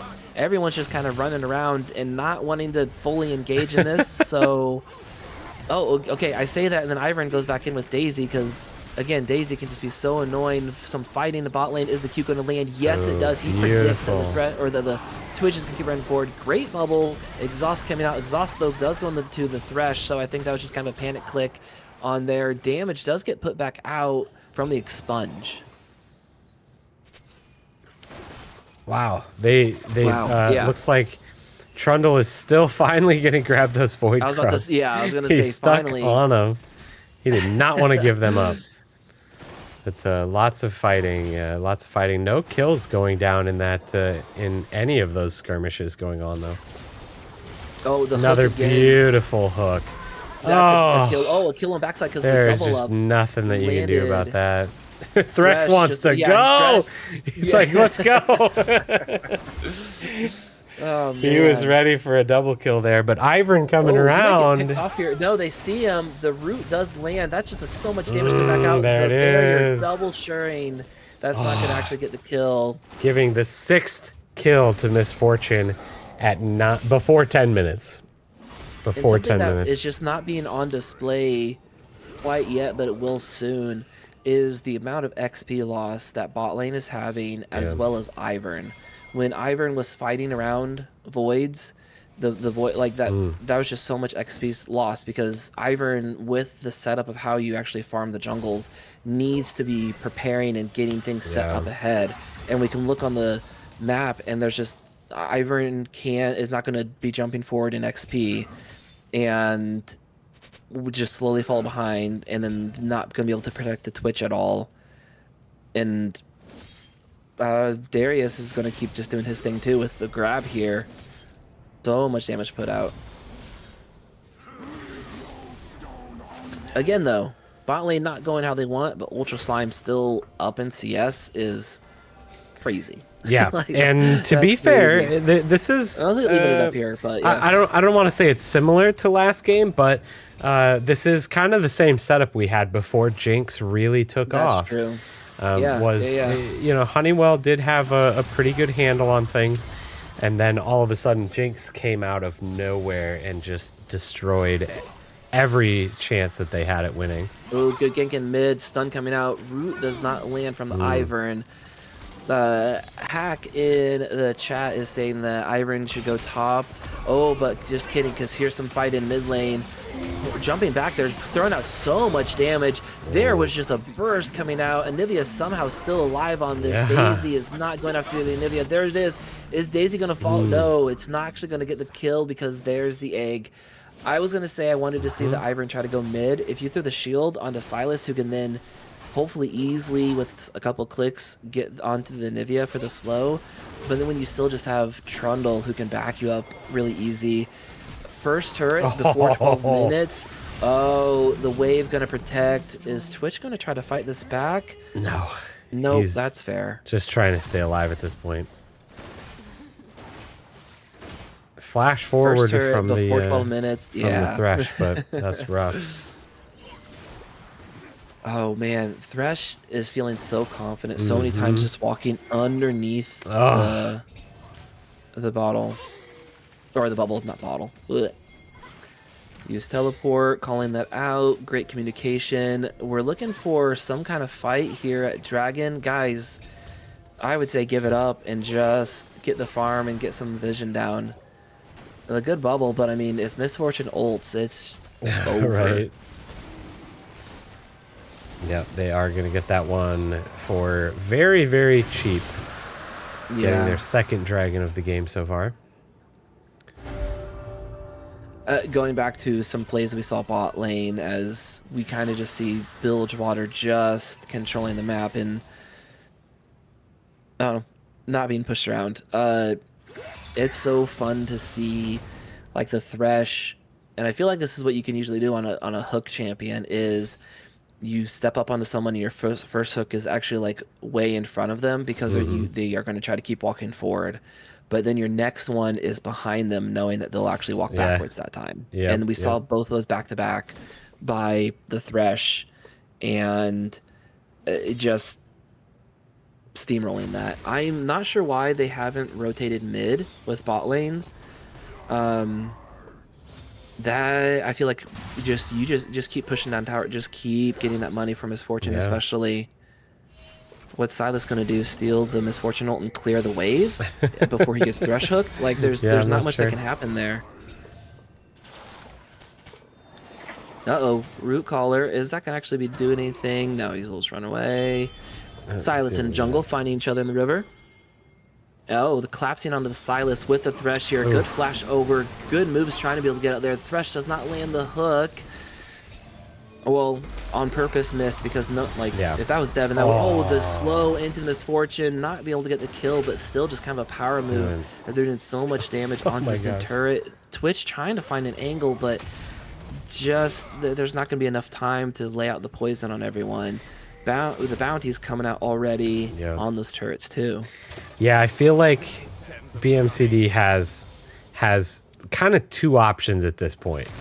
I feel like they need to either defend and just scale this Twitch up, be able to let this Twitch farm as much as possible. Was so much damage from the Q. Yeah. Or you need to get something like the Misfortune ultimate onto Silas and just be able to get the perfect ultimate and just wipe the entire team kind of thing. But this is getting really difficult. Is that'll take some of that clever positioning that they also can't get into. You know, Silas there for a bit had Misfortune's ultimate, as we're probably going to see a dive top lane here, aren't we? Oh, Trundle just says, I don't even care if the minions are there yet. He's just going to die though, isn't he though? Oh, but did he actually get hit by any of that? He's being saved up there. The minions just weren't in the right position, so the tower ramped up so fast. Yeah. But they're so far ahead they didn't get punished for it really. Yeah, and unfortunately Sion is just really tanky. He says stick around, Darius. Oh man. In your experience, when you're playing Thresh or a hook champion, but especially someone like Thresh, when you are landing hooks like this, don't you feel like you can go for any hook in the world? Absolutely. This is the best feeling. And it just snowballs. Like, he is only going to land more. Oh my gosh. Ooh, that double up wasn't even from a minion kill, but Misfortune makes a good call to flash away because the root may have been there. Yeah. See, that Twitch damage is coming together now. It does, yeah. You know, we're a little bit squishier on the side of Honeywell at this point. Oh, there's a wall. Oh, the wrong side of the wall, but the hook is there. Oh. The flash into the flay, but Anivia pops the Q too early. Daisy being annoying. Yeah. Not getting some knockups there. There we go. Get rid of Daisy. Just gonna get rid of Daisy. Unfortunately, a lot of Ivern's damage out of there. Misfortune. Nami just stuck between a wall and a pillar. Oh man. I think what's rough too is like because the Misfortune is so far ahead that normally that may not have been like a super bad position to be in, but because all of a sudden this burst of damage gets thrown out, like, all of a sudden now I am super out of position. Yep, absolutely. With less than 30 seconds until Dragon is back up, is Honeywell going to be able to secure their third Dragon? Not much vision going on there right now, but it is in the favor of Honeywell at the moment. I mean, we're at a potential, 23-minute soul. Mm-hmm. If they do what they're doing right now, it looks like, and once that comes up, they're just gonna just blow it up. That is so fast, and I don't know. Ivern could throw Root Caller over there and jump in and steal. I mean, that we've been seeing BMCD do well at those, but not gonna happen there. Yeah, unfortunately, Twitch did not rotate around to come and support that.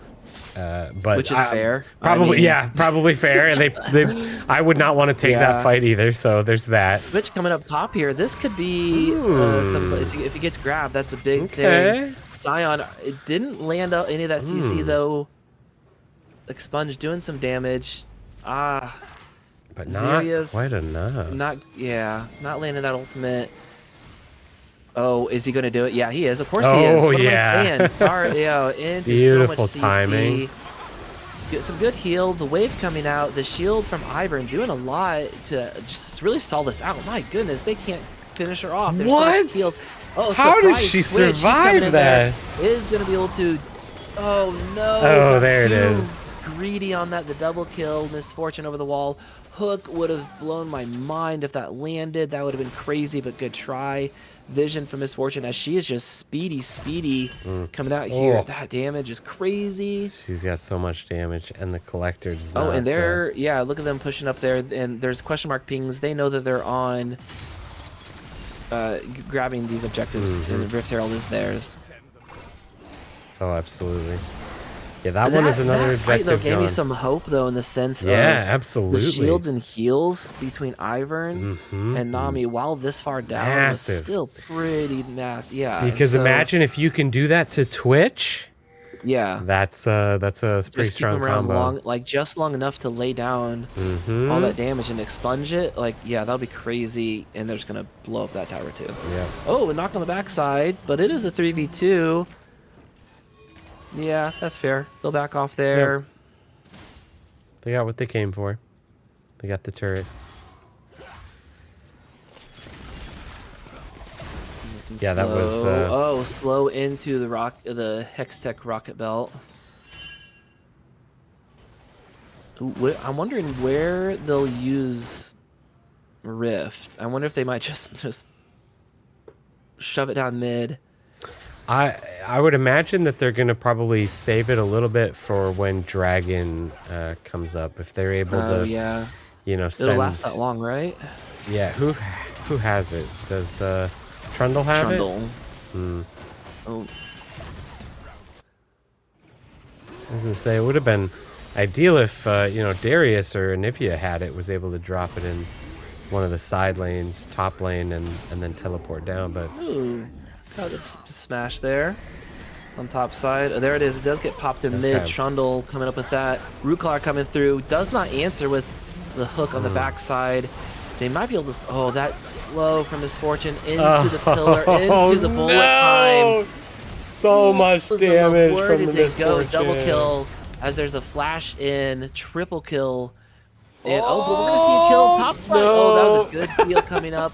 But I think he's just going to keep doing this. Oh, he is going to go for it. He's trying to smash him. Tries to go in there. He gets... Wow, the turnaround. So good. Oof. The healing from the Darius doing so much on that. And then able to just sustain it out. 127 on Kim Drake. They're going to push this out there. On top side, it is... Oh, well, there's just a hook on the Nami. Bubble not able to land. Does flash away. That was a good flash because you were going to die. Man. Every single person on Bilgewater having a bounty. 12-0-1. 12 kills on the Misfortune. Just, it's hard to catch up to that. Twitch is doing his best, but he does not have 12 kills yet. Really, though, what... If I were on BMCD right now, I'd be mentioning, okay, they're going to get sold, and we should let them. Because if we try to stop 100%. Them, they're going to clear us up. Our goal is Elder Drake. That's what we need to be trying to get the items for. Because that really is your last hope there. Yeah. Like, if it's okay if they get Soul here. They're super far ahead. Statistically, it's not going to actually win them the game. But if we can steal Eldritch, if we can get a good fight, good pick on Eldritch, if we can somehow get that for ourselves, I that think, at least will just help us out in some way. Yeah. And again, not win BMCD the game, but I think that's what you have to do. I don't think you can try to.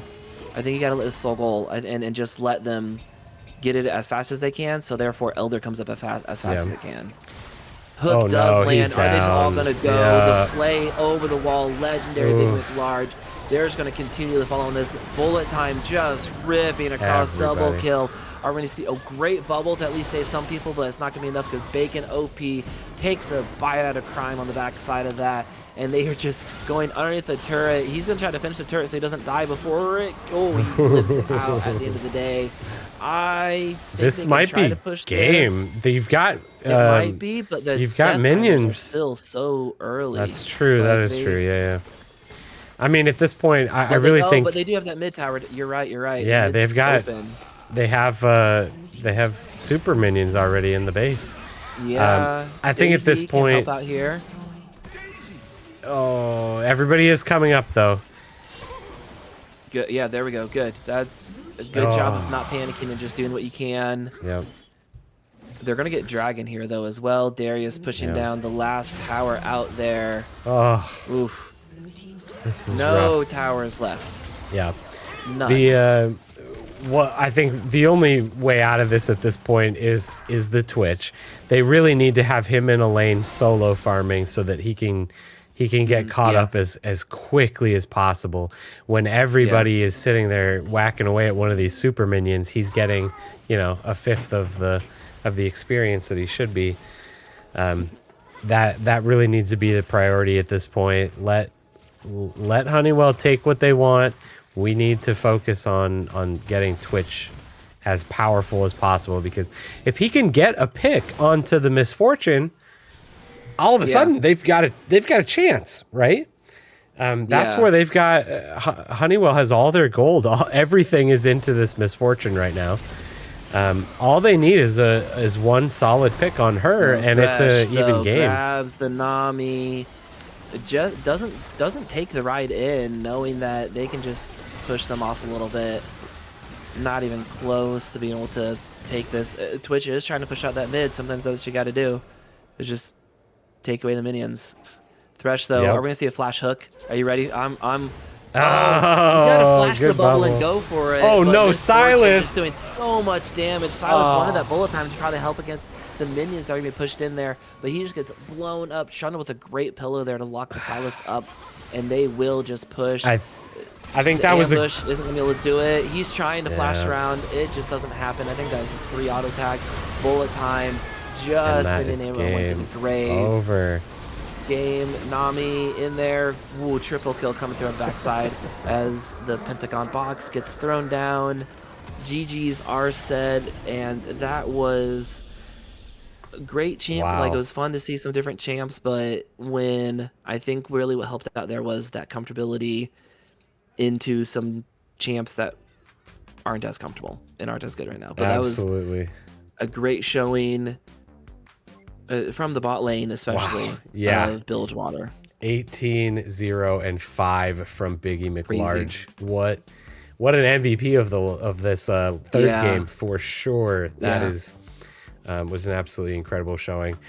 Definitely wanted to make sure that Twitch didn't do the same thing as Jinx in the last game. So for congratulations to Honeywell. Yeah, Honeywell.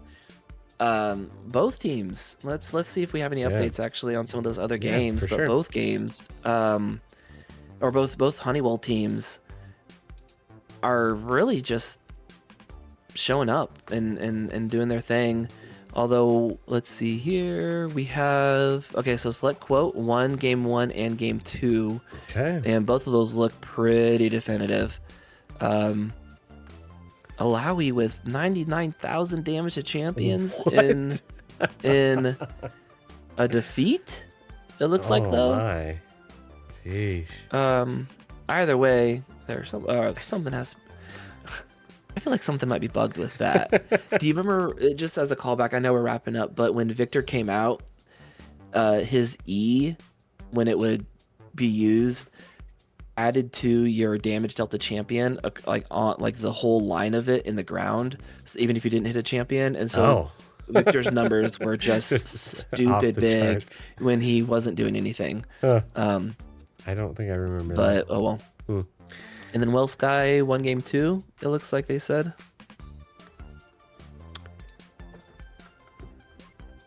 Yeah. Who was Well Sky playing again? Well Sky was playing. Well Sky was playing the Honeywell Arcane Alphas. Okay, so Well Sky wins game 1 and game 2 for that. All right. And Select Quote wins game 1 and game 2. We were the only ones to go to 3 games, so we had the right game to stream. That was great. I feel like we've had that happen multiple weeks now here. So that means Burns and McDonald are moving to 2-2 as the Honeywell Bilgewater Betas move to 3-1. And really are starting to take over this league as they beat Select Quote Squadron, our other 3-1 team, in last week's match. So they own that head-to-head at this point. So very interesting moves this week are coming through. Yeah, and I think we've talked about it most weeks too. But like the more games that these players show, the more fun. I think the more fun it becomes because game 2 and game 3 were the same 6 bands, knowing that they can carry on these champions, and then all of a sudden we have a big pop-up with Misfortune. Okay, future teams, does that become a champion that we have to at least get rid of, or that we are aware of and try to counter? Like, right, when we have those like instant bans early on, that oftentimes switches later, and so being able to pull out some of these weird team comps, which was kind of all 3 games, and still win, is really coming into strength for the Bilgewater Betas. Yeah, absolutely. All right, well, congratulations to the Honeywell Bilgewater Betas for winning week 4 of the League of Legends Kansas City Corporate Esports Cup, powered by Dick Ray Plumbing, Heating, and Cooling. Thank you so much for everybody that joined us for this week's cast. Thanks. Thank you so much to my co-host here, Dr. Spirit Bear. My name is Devin. For everybody that is helping out, for Casey Game On, for everybody here. Hope everybody has a fantastic week, and we will see you right here, same time, same place next week, next Thursday for week 5 of the Kansas City Corporate Esports Cup. Have a great night, everybody. Bye.